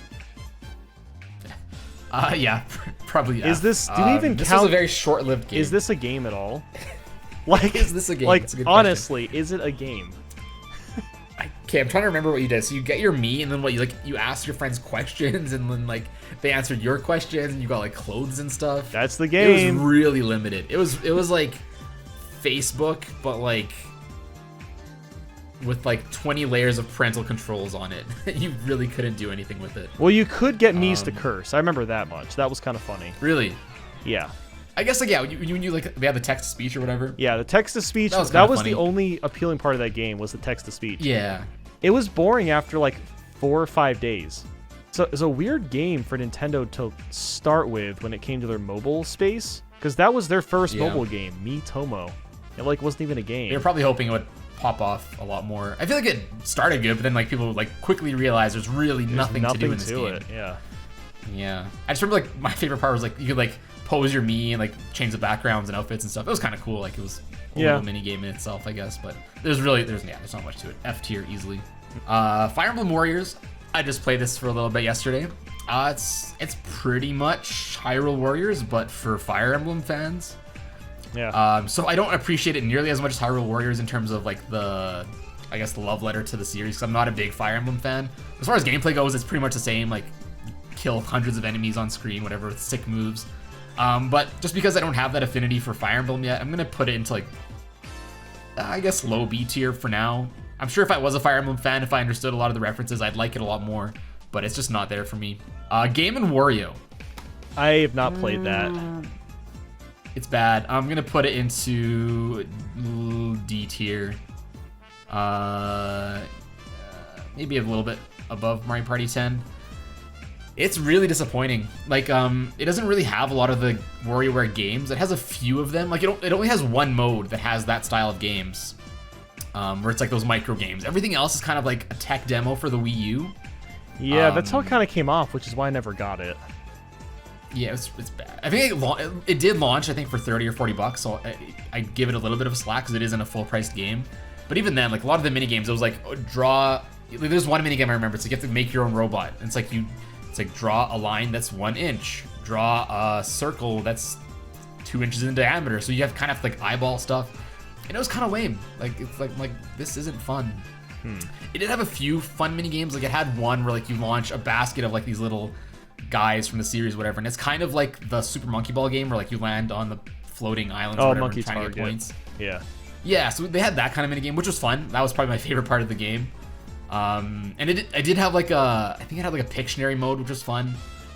But it had like 1 or 2 fun modes, plus the one that's more traditional WarioWare. Everything else was kind of like pass. So I'm gonna put it at D just because it was super disappointing as far as a WarioWare game goes. Okay, next I have Pokemon Black and White. You said you haven't played these, correct? I've not touched Gen 5, no. Okay, they're pretty fun. It's been, this game came out like 2011, 2012. It's been a few years since I played these. Back then I didn't really appreciate the story of the game. I know a lot of people love the story in this game. They say it's one of the best in the series. That's what I've been hearing. I don't really remember much. Yeah, I don't really remember too much from it because it has been a long time. It does the designs of the Pokemon in this gen are pretty cool. There's a lot of like whatever, like literal ice cream Pokemon.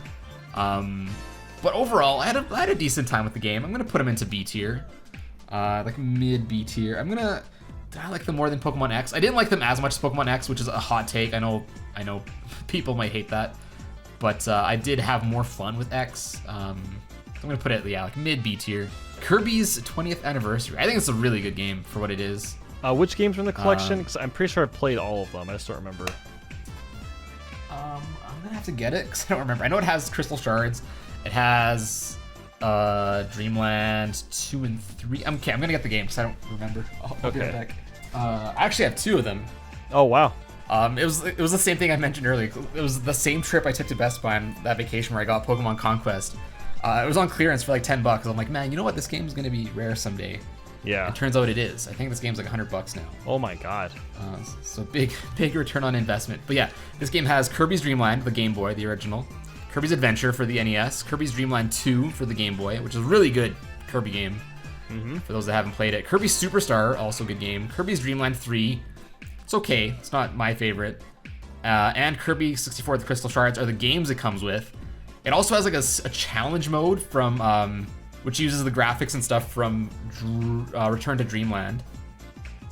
from the Wii, which is really cool. Like it gives it like kind of more reason to play it, as well as Kirby's history. So it kind of like has a whole history of Kirby, which includes like some of the episodes from Kirby Right Back At Ya and stuff.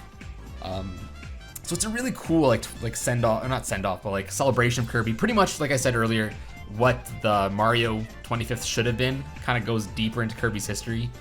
I would have liked it to include some of the Game Boy games like Amazing Mirror, like you said, or some of the DS games like Mass Attack, or what's the other one? Kirby's Squeak Squad. Squeak Squad? That's it. Squeak Squad. Yeah, that one. Yeah, so I do wish I had some of those games, but for what it is, I think it's really good. I'm gonna put it into B tier.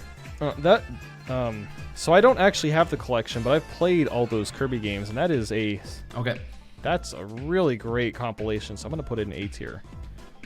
Yeah, it spans a lot more than just like the Mario one just has NES. This one spans like Game Boy, NES, Super Nintendo, and N64. Yeah, it's a great It's a selection. much better celebration. And like just the box art, it's so cool. So you see like all the different Kirbys and all the Kirby styles. Mm-hmm.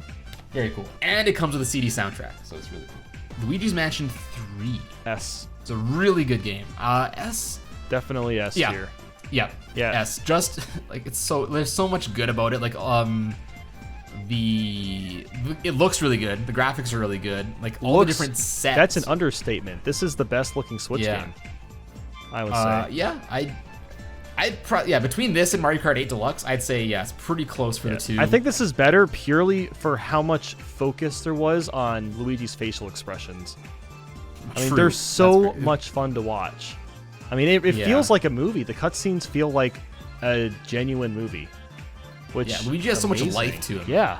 In this game. Like all the characters have so much life. Oh, I absolutely love it. And they took a lot of like Luigi's Mansion 1. I guess they removed like elemental whatever. But they did add like the plunger, they added Luigi, they added like so much like different variety to the game. Not to mention all the different floors have so much variety. Like you got the museum floor, you got the movie set floor, you got the dance floor. You got the floor with the plant that grows everywhere. Like there's so much variety to each floor. Everything feels different. Yeah, really good game. My only gripe with that game is the sucking up mechanic, or the slam mechanic is a little almost too overpowered. It is pretty broken. Besides that, I mean, the thing is, I find the slam to be really fun, and plus, you don't even technically have to do that. Like if you don't want to slam the characters, you don't have to. So I think I think Lonely Goomba tweeted it, or someone did, that like the game should have had a hard mode, which like I agree with. I don't know if Nintendo's gonna start putting hard modes in all their games, but like they're not. It'd be cool. I guess it would make it more difficult. Like it is a really easy game. I don't think I've died yet. Like it's pretty tough to die. You have to get thrown around pretty hard. But I didn't die until the sewer level. Okay, I hate the sewer level. I'll admit that much. Yeah, that was a rough. That was the worst part of the game, was just that sewer boss. Oh my god, that was horrible. Yeah. Everything else was amazing. Yeah, it's not a perfect game, but it is like it's really really good. No, and there's multiplayer as well, on top of up to like 8 players. It's crazy. Yeah, I mean this game has a lot, packed to the brim with content. Yeah, it was almost kind of like a shock going from Luigi's Mansion, how much polish that game has, to Sword and Shield. It was just like such a drastic difference in terms of presentation. Yeah, textures. Yeah. Majora's Mask 3D. I have not played Majora's Mask. Any version? Like even the original? I haven't played the original. I've only played like 3 Zelda games, and that's it. A lot of people like Zelda, Majora's Mask, for the story and stuff, and for the side quests.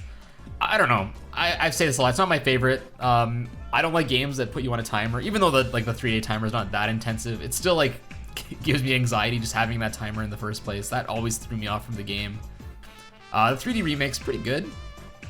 It's just as good as it's like. I guess I'm putting this like the Ocarina of Time and Majora's Mask. I'm kind of putting them relatively how the original games are for me. I'd probably put it into like high B tier, probably top B tier for me.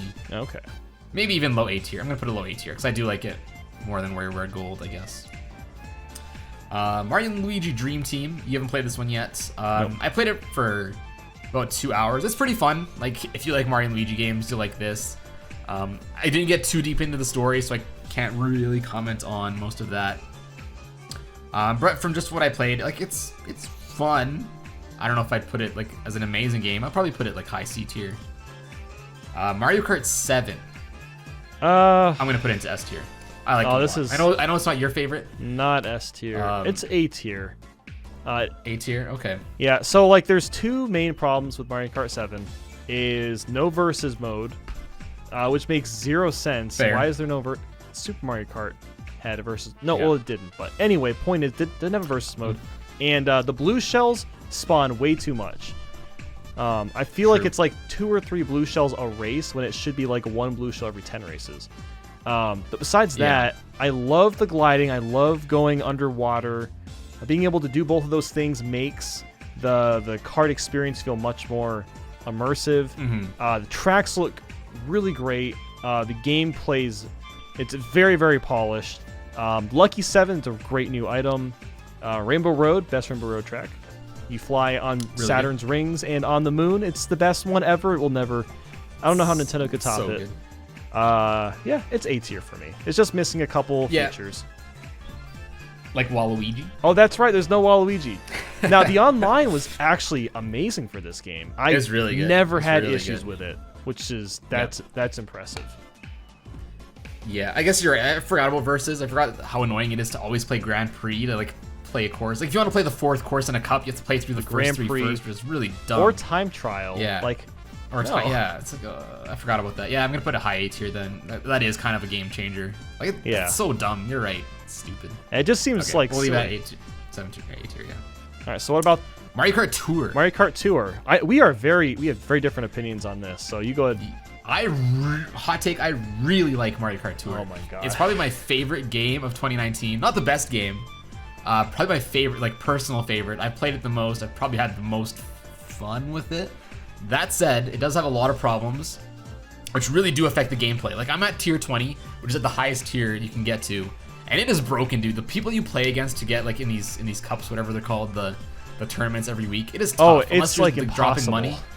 Unless you're dropping money, like in my current pool, I have someone with like 46,000 points. Oh my God. Second place has like 10,000 less than this guy. This guy's just like on a whole other level just because he most likely dropped money on the game. That stuff I really do not like. I'm not opposed to the microtransactions in general. That said, it is pretty broken at that point. Like it affects it too much. Like the microtransactions are super pay to win, or you have to get really lucky. Like I promise I wouldn't drop money on the game. I did buy one of those like special deals they offer you. Combo I did that packs? once, so I spent a whole, no, not the combo packs, the one where it's like, here's this deal, like $2 and you get 5 gems instead of 3. Oh right. Yeah. Yeah, so I bought one of those once, so I've spent like $2 or $3 on the game or whatever. I'm not buying any more. But in that regard, like just because I did spend $3 and the amount of time I've played and had fun with this game, I really like it. I've played it a lot. I think I'm at like, I'm gonna check my phone and see how much time I have in it right now. It is quite a bit though. So that said, I have 41 hours in it. Wow. That said, I'm gonna put it. If it didn't have microtransactions, I'd probably put it in S tier. But because it does have that glaring problem, especially like since these tournaments, like you want to win them. Like it's kind of like you spend money, the odds of you getting more gems are higher because you're gonna win these tournaments. So it's kind of like you spend money to get more ruby. I mean, it's kind of dumb in that regard. So I will knock it down for that. But that said, I'm gonna put it into A tier. I do have a lot of fun with the game. It kind of puts a new spin on Mario Kart because it's not just about getting first place. You have to like do the tricks and combos and kind of string them together in new ways, which I think is really cool. But I think that's. I'll pass the mic to you now because I know you don't like the game as much. Yeah, this is definitely F tier for me. Really? F. Wow. By far. Now, I think people already know what people don't like about this game. There are some good qualities. First off, there's a lot of new items, and there's special items which are returning, I guess, from Double Dash. That's awesome. Yep. I do kind of like the idea of it being like a point system and not so much you have to get first place. I think that makes it kind of interesting, and it works better for a mobile game. Yep. I feel like you just go for like a higher score. Sure. There's actually, I think, as of this date, there is 78 unique tracks. Wow. See, I This wish is including like the variants though. yeah. I wish they added more. It seems like they're mostly just pulling them from 3DS. I'm assuming they're just reusing a lot of those assets. Yeah, it's a lot of 3DS. There's Yeah. also, there's I think. Here's the there thing. any I've that been aren't in recording 3DS? footage of. Every 2 weeks I record footage of the new tracks, so I actually know, what all the retro tracks are. And I Yeah. think there's 0 retro tracks from Super Circuit so far. I'm pretty sure all the 0 tracks they've added are the ones from 3DS, though, aren't they? It's not all 3DS. Which ones aren't from 3DS that were added in the game? There's SNES Mario or SNES Rainbow Road, SNES No, but Mario Circuit that's 1, also 2, in- 3. That's also in 7, isn't it? Yes, but it originates from Yeah, but I mean Super Nintendo. But even the ones that are from like Super Nintendo and 64, those are the ones that are in 7. Like they're already in 7 too. Cause like there's Koopa Beach. yes and no. No, okay. Which ones aren't? There's one of the SNES Mario circuits are not okay. in Mario Kart 7. Okay.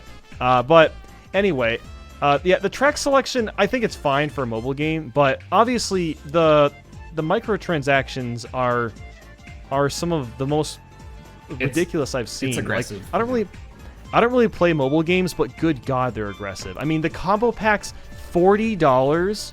They're so offering broken. 40 combo dollars on top of aggressive microtransactions. Yeah. You've got the pipe loot box, which randomly gives you characters. And what sucks about that is you need the high-end characters to get high scores. Yeah. And you're probably not going to get them unless you're really lucky or you dump money into the game. Yep. And even if you do dump money into the game, you still might not get those high-end characters. It's totally luck, and it's not just the characters; it's the gliders and the carts as well. And if you're missing Now- one of them, you're screwed. Like I'm at the Yeah. point. I'm at the point where like I'll have the high like the high tier racer, the high tier cart, but if I don't have like a tier 2 or tier 3 glider, I'm screwed. Like I'm not gonna get a good score. So it's really gated. Yeah, behind, it's which impossible. I really don't like. You're right. I really don't like how some of the stuff is really gated around having like such a high, like such a rare item that you get like a 1% chance of getting. Now, actually, so here I'll say this: I would not mind them having the loot box system if there was also an option to pay for these characters individually, so you're guaranteed to get them. But not for that- $40 because you can't do that. Well, yeah, not It's for $40. Well, Yeah. not really. Also, Yeah. let's talk about the combo packs. They're stupid. In the I don't gold want- pass. So, loot boxes, microtransactions, and a $5 a month gold pass, which gives you 200cc. Which, by the way, that's broken because that gives you more points than 150cc. Not necessarily. And, yes, it does. Sometimes I feel Not like a lot. I did the test today. Like sometimes you're going super fast, but you'll jump over a lot of the ramps and stuff. So I feel like you do miss out on some of that stuff. But that said, you do go faster. So I think the timer for combo, like you can string them along a lot better. But Like the starting base points are faster, or Yeah. like you get more points. I mean. Okay. So there's that. It's also just more fun in 200cc. 150 feels too slow. Then there is the box, the mystery gifts or whatever that you can get, and there's just regular gifts. Plus, with the gold pass, you can get additional gifts. Now, with these gifts, you can get high-end characters, which sounds great. Okay, gold pass, I can finally get these high-end characters. But guess what? They add repeat high-end characters. They have added Dry Bowser 3 times. twice. Twice? Okay. And Metal Mario twice. They're Yeah. probably going to keep repeating these high-end characters. Yeah. And that that just devalues the gold pass even more. Yeah, it's kind of dumb. Well, I like- mean, getting a level If- 2 or level 3 high-end character is pretty broken. Like the odds of getting a friends are super high once you get them to 2 or 3. But you're And right. leveling up takes forever, and it's essential to get high points. Yeah. Like if you've not been playing since the beginning and you don't have a bunch of characters around level 2 through 4, you're not going to get a lot of points, and you're going to have to do endless grinding. But also, you can't do endless grinding because you can only build up so much XP. Like you can play for like around a maximum of 45 minutes, and you can only get so much base points for that specific character, and you're not even leveling up characters. That's just base points. Leveling up is different from that. You can only level up characters through the pipe or by buying them through the shop. Yeah. I hate this game, Drew. It's called you Drew. I don't know why. I hate this game, Tetra. I don't know how you put it on A Okay, tier. you've convinced me to put it down to B. My god. I forgot about. Yeah, you're right. Too high. I forgot about that. Like it limits you to A, 300 coins per day. B, XP per day. Right, yeah. C, it keeps giving you those like things that boost your points, like your cart, character, glider points. But those points hardly matter at like past a point, like it doesn't matter if you get 15 more points from that thing. Like it doesn't really matter. My shop selection stuff has all been garbage. Like the past like 4 weeks. It's horrible. I've only seen a high-end item 2 times, 3 times, and it's always been the same one. It's always the Bat Glider, so it's never something I need. So like I never buy anything from the shop because it's never anything I need or want. So I have like 15,000 coins just waiting to be used. Yeah, and it's ludicrously expensive. It's 10,000 coins, I think, for a cart and glider, and 12,000 for a character. Really? It's like you have better chance just spending like $20 on rubies and getting the character than getting the coins for that much. Because again, you can only get 300 coins daily, or you can do the coin rush, which also costs rubies to get more coins. Yeah. So it does have a lot of problems, but I guess as far as the gameplay itself goes, I like it a lot. So I'm gonna keep it at B tier. Because I think like a lot of people have been clamoring for like Mario Kart to be more skill based than just kind of luck based off the items. It is still very luck based, but I think this whole combo points mechanic, it does really separate like those who know how to play and those that don't. Like you can be really bad at this game, and just because you get good items doesn't mean you'll get a good score. Like in this game, it's better to be in the first place than it is to be in last place. Like even if you get Lightning, Bullet Bill, whatever, it doesn't matter because like you're not gonna get more points overall for the most part. Whereas this game, like if you're in first place, like you gotta string these combos together, you gotta hit people with bananas, get coins, all this stuff. So I think there's a much bigger focus on skill, which I really like. But you're right, there are a lot of really bad problems with it. That said, I still am having fun with the game. I'm having a good time with it. So I'm gonna put it, mid B tier. Final answer. All right. Well, whatever you say. Hey, I got you to bump it down a little bit. You did. I could not keep you at A tier. I had to convince you to bump it. No, you're right. There's a lot of things like I forgot about. I had my rose tinted glasses on. But yeah, there's a lot of admittedly, I've been playing it every day to kind of keep up with it. Yeah. And it can be fun sometimes. Like it's not like unfun necessarily. It's just the whole system of how the points and rubies work are just, it's disgusting. Yeah, I guess our I think we both agree it's fun. I guess we just put a different, or we put more or less emphasis on all the the microtransactions and stuff. Like for me personally, I haven't dropped any money. I know it's not good to be like, well, it doesn't affect me, so whatever. Like if I don't have to drop money on it. But like personally, if I'm like looking at the game by myself and not thinking about the game as a whole, like its impact on microtransactions and stuff. Again, I think B tier is where I'm comfortable putting it. We're moving on. That was like that went on for way too long. We probably have like a whole discussion on just that game. Mario Tennis Aces. I haven't played this, so I'm gonna put it to didn't play. I've played this. I'm gonna put it at C tier. Okay. It's basically, so it's built off of Ultra Smash. You can kind of tell by the way it plays. It's a very great feeling tennis game. Okay. The character skins are really nice. There's a lot of, I think the music's a lot better. A lot of brand new characters, which is awesome. Single player's still kind of lacking. It's better, way better than Ultra Smash, but not by much. It's kind of, it looks like something really ambitious, but it's just like, kind of like challenge mode, except they make it like, they make it seem like it's a story mode kind of deal, but it's not. So it's like it's an average tennis game for me. Sure, I think that's what a lot of people were expecting it to be, more story driven, but I think people were disappointed that it wasn't. Right, yeah.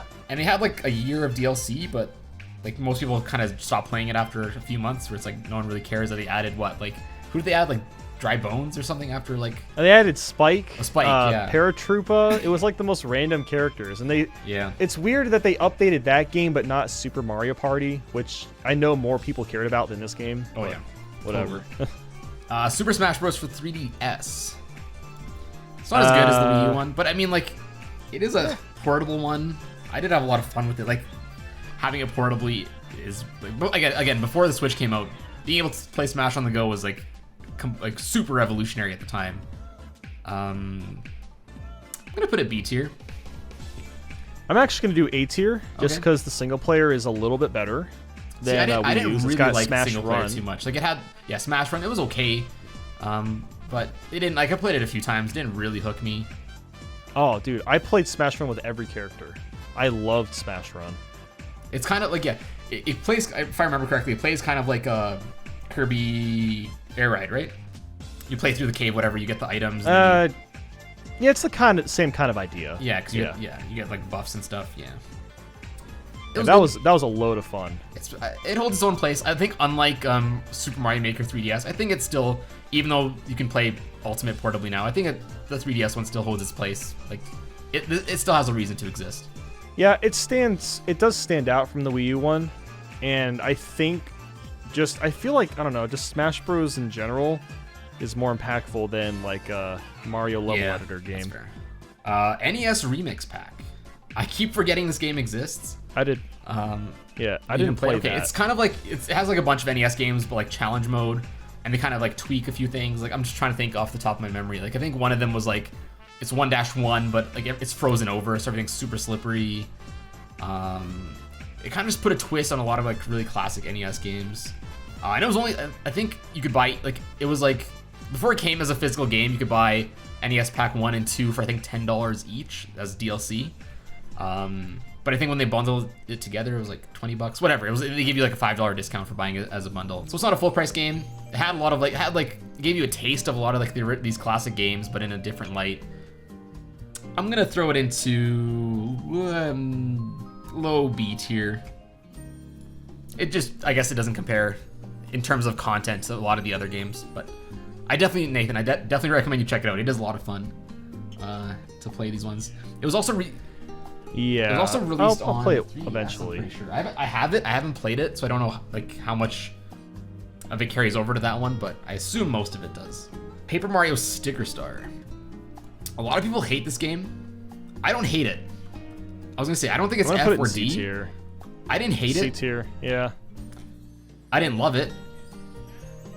I think it had a lot of potential. I mean, I really love the music. I like the story, even though people didn't really like it. I thought it was a fun story to go through. Yeah, like the card system just didn't really work. It made you like wanting to save your cards for boss battles. At least when I played it.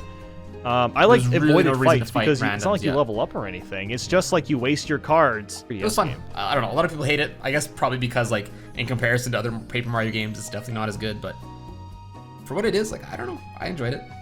I enjoyed it as much as a mid-tier game goes. Breath of the Wild. Yeah. I don't know how much of a hot take I want to do right now. S. I'm not a huge fan of Breath of the Wild.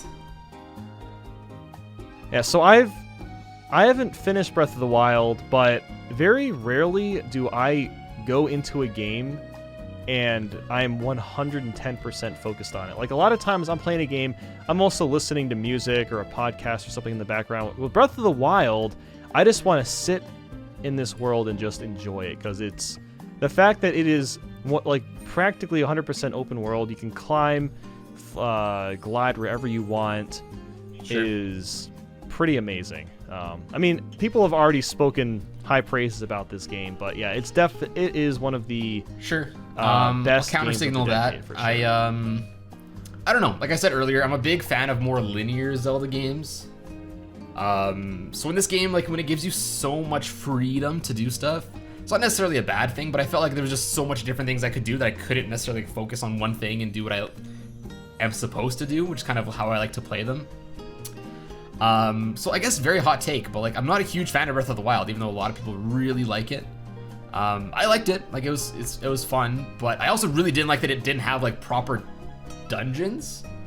It had like the 4 from the Divine Beasts. Mind you, I haven't played the DLC, so yeah, I might have added more, so that's not included here. But there wasn't really dungeons, which was like one of my favorite parts in Zelda games, which they included a little bit, but even those ones, they felt like not as good as like any of the other ones. They didn't have like their own kind of, I guess they did have a theme, but it wasn't as like, I guess, grand as the previous games. Yeah, I don't know. I'm debating if I want to put it low A or high B, but maybe low A. It is a really good game, but it isn't one of my favorite Zelda games. Yeah, I'll put it low A. I think I'm comfortable putting it low A. What's next? Pokken Tournament.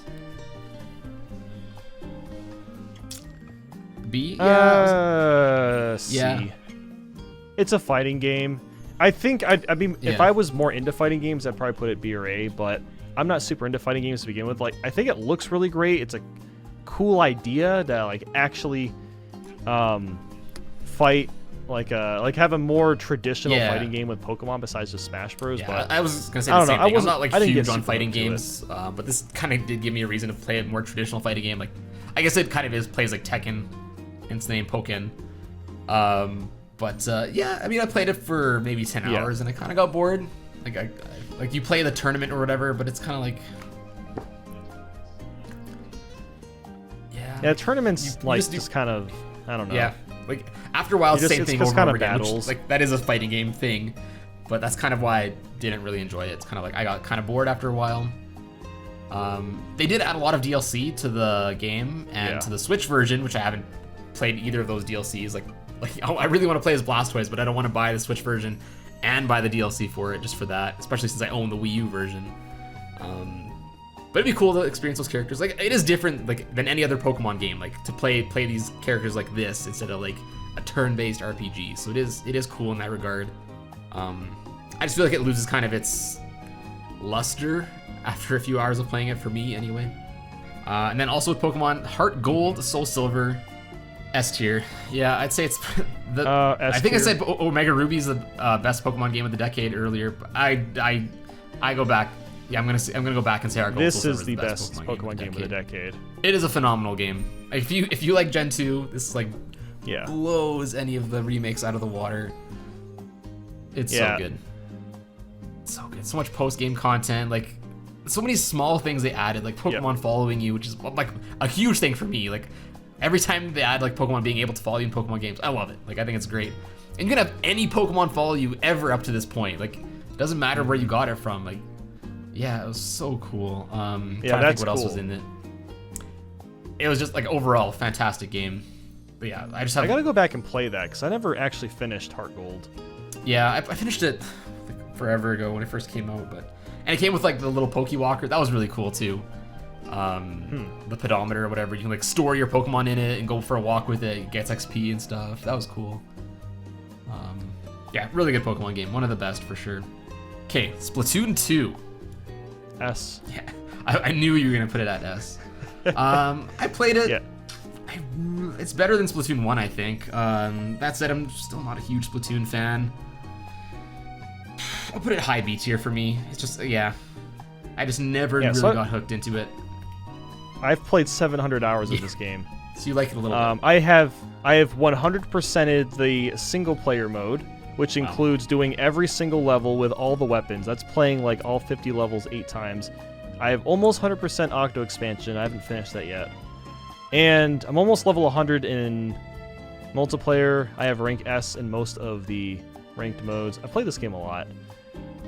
Yeah, I don't know why I play this game so much. It's just something that was really fun to play for. Like I haven't played it recently, but for a solid 2 years, I was playing it like every day after work for a couple hours. It's crazy. So, yeah, I don't know why I got so hooked to it, but it's just like a super refined version of the original Splatoon. Everything about it, that was great. It's made even better. More weapons, way more maps. There's Octolings, so there's new hairstyles, loads of clothes if you're into that thing, like changing your stuff. And there's Salmon Run, which is kind of like zombies. It's like its own take on the zombie mode from Call of Duty. Mm-hmm. Oh, it's probably my favorite Switch game. Yeah, see, I feel like it's one of those games where I was able to put more time into it. I might enjoy it more, but I don't know. Like I said, I played it a little bit. It just never hooked me. It's kind of like I don't really feel like there's anything drawing me to play it again. But yeah, I guess you probably feel the same thing for some of the games that I prefer more than you do.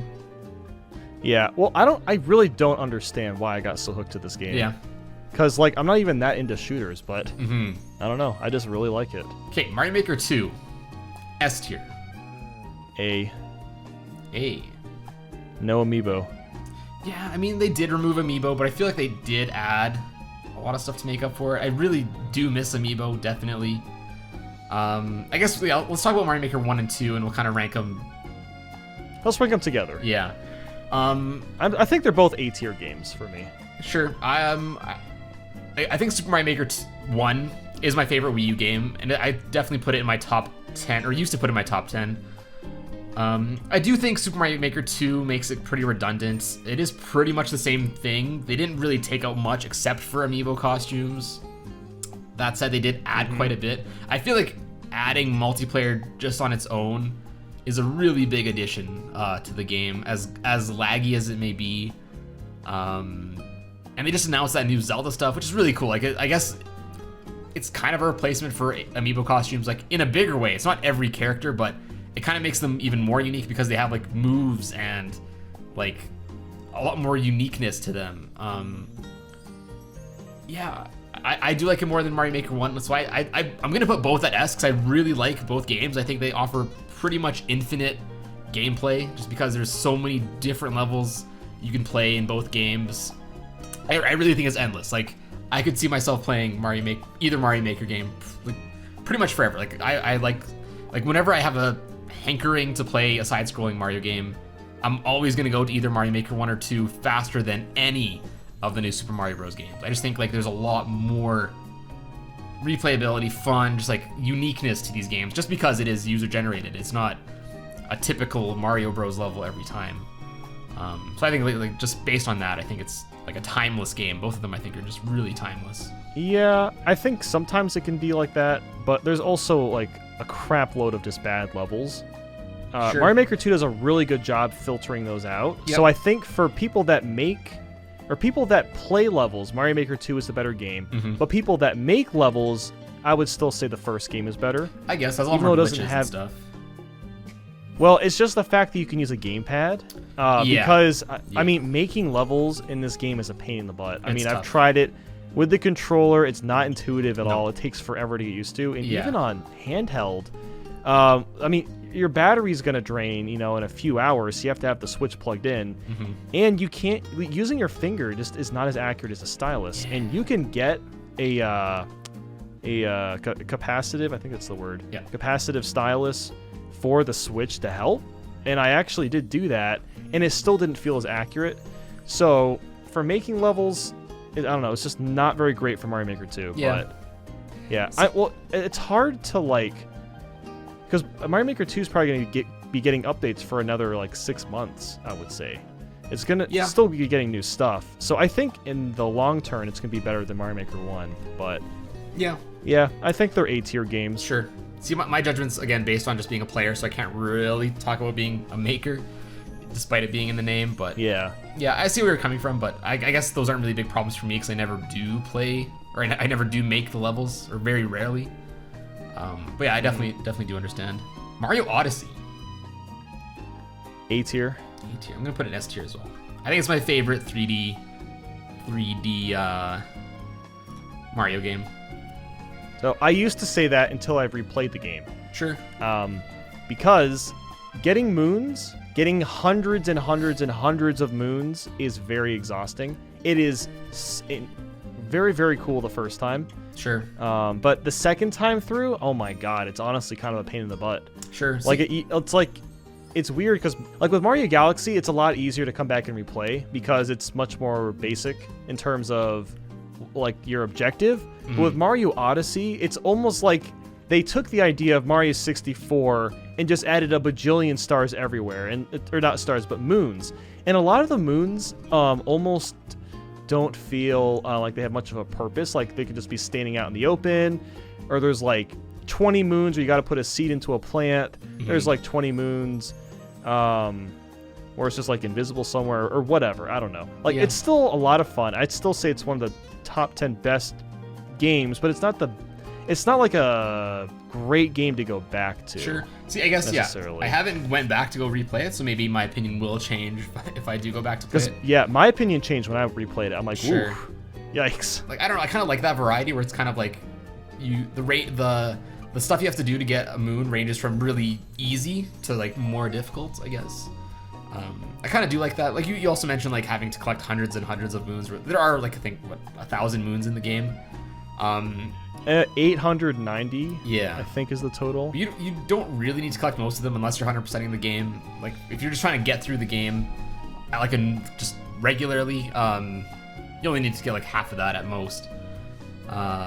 Oh yeah. Yeah. So, Yeah, if you're just playing like casually, then it's a lot more fun to replay through. yeah. See, I think I'd only play casually. I don't like even like I've never 100% of the game. Like I'm not really interested in going back and collecting every single moon. But yeah, I like that said, I also really haven't replayed a Mario game ever in my life, like within 2 years. So like I feel like it's a game kind of like I'll replay in like maybe a year or two, even though it's been like 2 since I played it. So I feel like every 3-4 years playing it, I feel like you forget most of it. So going back after a couple years, you'll kind of re-experience that spark again. Yeah. Super Mario Run is not one of my favorite Mario games. I'm gonna put it into. I'll put it in C. Yeah, C. Yeah, mid C probably. It's fine for what it is. It's a $10 game. I can't believe you're putting Mario Run below Mario Kart Tour. Oh, absolutely. I think Mario Kart Tour is miles more fun than, Tour is miles more fun than Mario Run. Well, Mario Run's kind of just like New Super Mario Bros, agreed. but like tap to jump and tap to. I don't know. I just didn't have like whenever I played, I'm like, man, I wish I was just playing New Super Mario Bros. I thought it was fine. I mean, fine. it was very average. Yeah. That's why it's C tier. Yeah, It's just an it's average fine. little Mario game. Yeah, it's like a time waster. Tetris 99. S. S. Okay. It's a really good game. I'm gonna put it A tier. Yeah, I know it's just Tetris, but Tetris is one of those games that, like, literally cannot get old. Yeah. Assuming you're like a fan of that style of game. This Tetris 99 has actually improved my play of Tetris because I've played so much of it. I've probably put 100 hours to this game. Okay. Just the idea of a battle royale, as goofy as that sounds, facing 99 players and you're trying to get number 1 is actually a really great incentive to improve your skill in Tetris. And the fact that you can like send junk to specific type of players is really cool. And then there's a bunch of like themes you can unlock, and there's daily challenges to unlock those themes. They've added like local play. You can do Tetris 99 with CPUs or just regular Tetris. And most of the game comes free with Switch Online. It's like one of the biggest incentives to get Switch Online is that game. See, I've only played the free version. I didn't buy the other stuff for it. I think the Battle Royale is really fun. It's really different. I might drop it to B tier. I don't think, like, it is just Tetris at the end of the day. I do get what you're saying, but I don't know. It's still just Tetris. It's not gonna be S tier. Yeah. Yeah, it's not gonna be S tier for everyone. Yeah. I absolutely love Tetris. It doesn't get old for me. Sure. Especially recently, since I've like actually been starting to garner a decent amount of skill and speed when playing. There's something really thrilling about like getting really, really good at a game. Yeah. And it just makes you like it more. Same with Splatoon 2. That's a game I got really, really good at over time. Pokemon Quest, I think this one's called. You didn't play this one. It's okay. It's kind of like a dungeon crawler-ish mobile game. Kind of. I didn't get too deep into it. I played it for a few hours. It's fine. Like, I like the aesthetics. The graphics are cool. I do want to play more of it, but as it stands, it's kind of like, it's okay. It started as a Switch game, but even on the Switch, it definitely feels like it should be a mobile game. And then I believe it got put on mobile phones now, which definitely feels more natural. But it's okay. Nothing too crazy. Link Between Worlds. Didn't play it. It's a really good Zelda game. If you're into top-down, or like, I guess like 2D/top-down Zelda games, it's pretty fun. It has a whole mechanic where you can kind of blend into the wall to solve puzzles in a different way. It's pretty good. I would honestly say I had more fun with it than Breath of the Wild, so I'm gonna put it low A tier, but higher than Breath of the Wild and WarioWare Gold. Okay. Wind Waker HD. It's Wind Waker in HD with a few more. It's a lot better than the GameCube. Yeah. one. I'm gonna put it A tier. Yeah. Even like, it gives you the speed sail, which is a huge addition to the game. It makes the grind, like not the grind, but like the lull in the game where you have to like sail between islands a lot more palatable. It's way better. Yeah. Up until you get the It teleportation. fixes a lot of the pacing problems in that game. Yeah. Like, with the sailing. So, exactly. yeah. You don't have to like pull your Wind Waker every time to change the direction. It's like automatically changes the wind, which is kind of broken, but it is a very big quality of life improvement. So yeah, I'd agree. I'd put it A tier, like probably high A tier actually. Wonderful 101. You haven't played it. I played it a decent amount, and by decent amount I mean like less than 5 hours. It is a really unique game. It's very cool. I recommend everyone should play this game if they have a Wii U. It hasn't been ported to the Switch. I don't know if it's going to be ported to the Switch. It is a platinum game, if I'm not mistaken. Kind of flew under the radar for most people because it is a Wii U game, I guess. Very cool game. I'm gonna put it into B tier, like pretty high B tier. I do want to play it more. I just need to find time to play it. Yoshi's Crafted. We're at the last 3 games, and we're at like 3 hours of recording. Yep. Oh boy, okay, it's gonna be fun to edit. Oh my goodness. Seriously. Crafted World, I'm gonna put it A tier. I think it is slightly worse than Woolly World. It's very similar. It feels like it plays very much the same. Looks obviously it looks more like paper mache stuff. Yeah. But yeah, I mean, I don't know. There's not much else to say about it. It kind of just, for me, it kind of just felt more bland. Like it kind of just took Yoshi's Woolly World's like aesthetic and kind of just like made it not as good. I don't know if I'm saying it right. I think the aesthetic is fine. It's not as memorable as Wool. Yeah, just That's because it for was kind of certain, reused. but- Like it's kind of been done before in a way, in a similar way anyway. It's still really fun though. Yeah. I'd probably put it B tier. I'm kind of like, I think I had as much fun with it as Star Allies. So I'm gonna put it near Star Allies. Mario Rabbids Kingdom Battle. S. Really? See, I think Yes. it was you that told me this, but I played it for a little bit. I found it way too easy from up till the point that I'm at. Oh, you gotta play it for a little Yeah. while. Yeah, I mean, the first couple levels are gonna be easy because it's teaching you the Yeah, I mechanics. think you told me that it gets a lot better and harder as I get along. So maybe like I do need to play it more. In my opinion, it probably will change when I do. But I'm gonna put it like mid B tier for me. So have you? Here's the thing. Have you played any strategy games before this game? Yeah, so I've played like similar to it. I've played like XCOM. I've played I was gonna say Future Tactics, which is a pretty like niche GameCube game that plays kind of like it. So this was my first strategy game. Okay. Mario and Rabbids, and I thought I was not going to like it. Okay. But this game actually got me interested in strategy games. And not just because it was the Mario brand necessarily. Obviously, that kind of drew me in a little bit. Sure. But it's kind of like a more simplified strategy game, but it gets very, very in-depth as you get farther in. And it's like, it is one of the best paced, like I'd say one of the best paced Switch games out there. It starts out relatively easy. The battles start to get much more harder. You really have to think out your moves for quite a while. The animations are a lot of fun. I actually like these Rabbids in this game. They're not annoying, which is very weird because usually the Rabbids are a pain in the butt. This also has DLC, Donkey Kong DLC, which is really cool. Yeah, it has like a brand new world. You could, I think, 2 new characters. There's Donkey Kong and I think Cranky Kong. Yeah, this is one of my best. I'd say one of the best Switch games. I've almost 100%ed it. There's a few things I didn't do, but I really, really liked this game. Okay, and last but not least, Link's Awakening. Oh, I have Wii Fit. Okay, Ricky, you go first. You go because I don't have Wii Fit. Okay. Yeah, this Wii Fit U, I mean, it's the same thing as Wii Fit and Wii Fit Plus. Wii Fit, I'm honestly going to put it in C tier.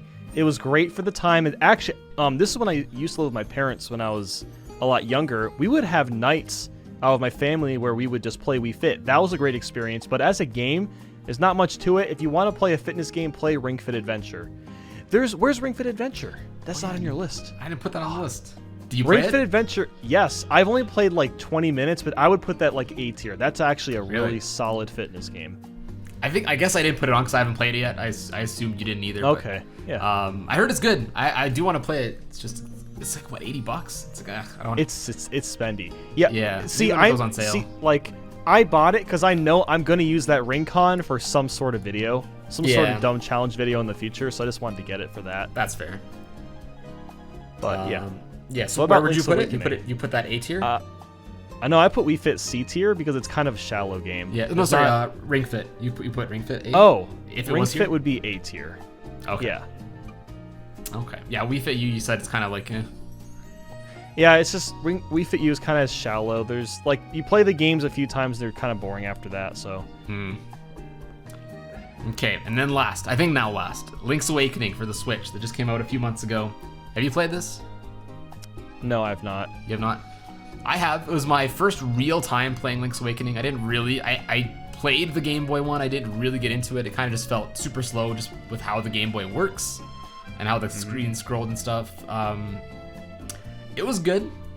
It was good. It's kind of almost too easy and almost kind of too short for a Zelda game, given that, I mean, it is a Game Boy game, so it had to be short at the time. I feel like they didn't add too much or change too much outside of the graphics, like the dungeons and stuff. A lot of the stuff that I feel they should have changed, they didn't. I was just trying to think, like, what would be a good example. I can't think right now, but like, there's a few things I was playing the dungeons, like, man, they should have really made this a little bit different. I'm gonna put it like high B tier.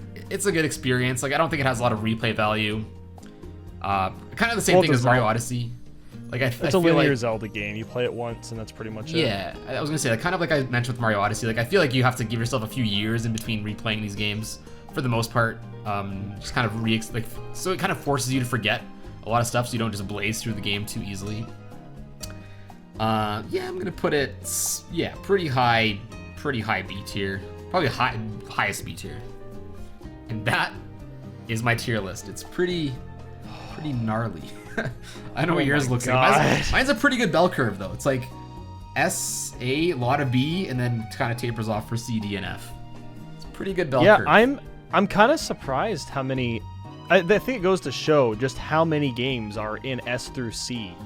I mean, these are all Nintendo games. That's really impressive. The fact that the F tier is like, okay, 1-2 Switch, that's not really a game. A couple mobile games, whatever. Mario Party Top 100, whatever. Like, it goes to show that Nintendo games are either really high quality or they're at least decent. Yeah. You can't say that about a lot of companies, so. Yeah. For me, I have like 14 or so that are in D tier, or D or F tier. So, like, yeah, out of like 90 or whatever we covered, like, that's a pretty good ratio for those that are, like you said, C tier or above, which is pretty good. It also goes to, I guess it goes to show how many we didn't play. Like, there's still a swath of games we haven't played that we have to play. Oh yeah, I know. Like, some of them are like super well praised, like Xenoblade and Kid Icarus. It's just stuff I haven't got around to. I do want to, but maybe one day. Okay, guys, that will be it. We are at like the 3-hour mark of recording. I don't know how much I'll trim this down, or if I'm gonna split into a couple episodes. I'll probably just try to trim it down. I don't know if it makes sense to split into part 1, part 2. But if you made it this far, thank you so much that you lasted this long in our really cool conversation. Big thank you. It was very epic. To Nathaniel Bandy for joining me today. Of course. Well, thanks for inviting me on again. Having an epic discussion. Always a pleasure having you on. We should, like, next discussion we have, or minus cast topic, whatever, we should just like take one of these games and have like a good in-depth conversation about it, like Mario Kart Tour or Sword I will and Shield. argue Mario Kart Tour, so you'll get it in F. I will convince you to put it at least D tier. It is not a B tier game. You'll get me to hate it. It's probably the most controversial. I feel like people are gonna hate that decision, but. Oh my gosh, yeah. Well, I mean, that's the thing. Like, it's not really that big a deal if people don't agree with you, but yeah. I don't know. I don't get it. B tier. Oh man. Maybe they'll change it. Maybe you'll change your mind. You'll bring it up to B tier. Maybe we'll see. Maybe they'll just remove microtransactions. Yeah, I'm sure. And the coin limit, and the XP limit, and the gating of how important each item is for. And just the game. We're gonna remove the game. Make a new one. Make it not bad. There you go.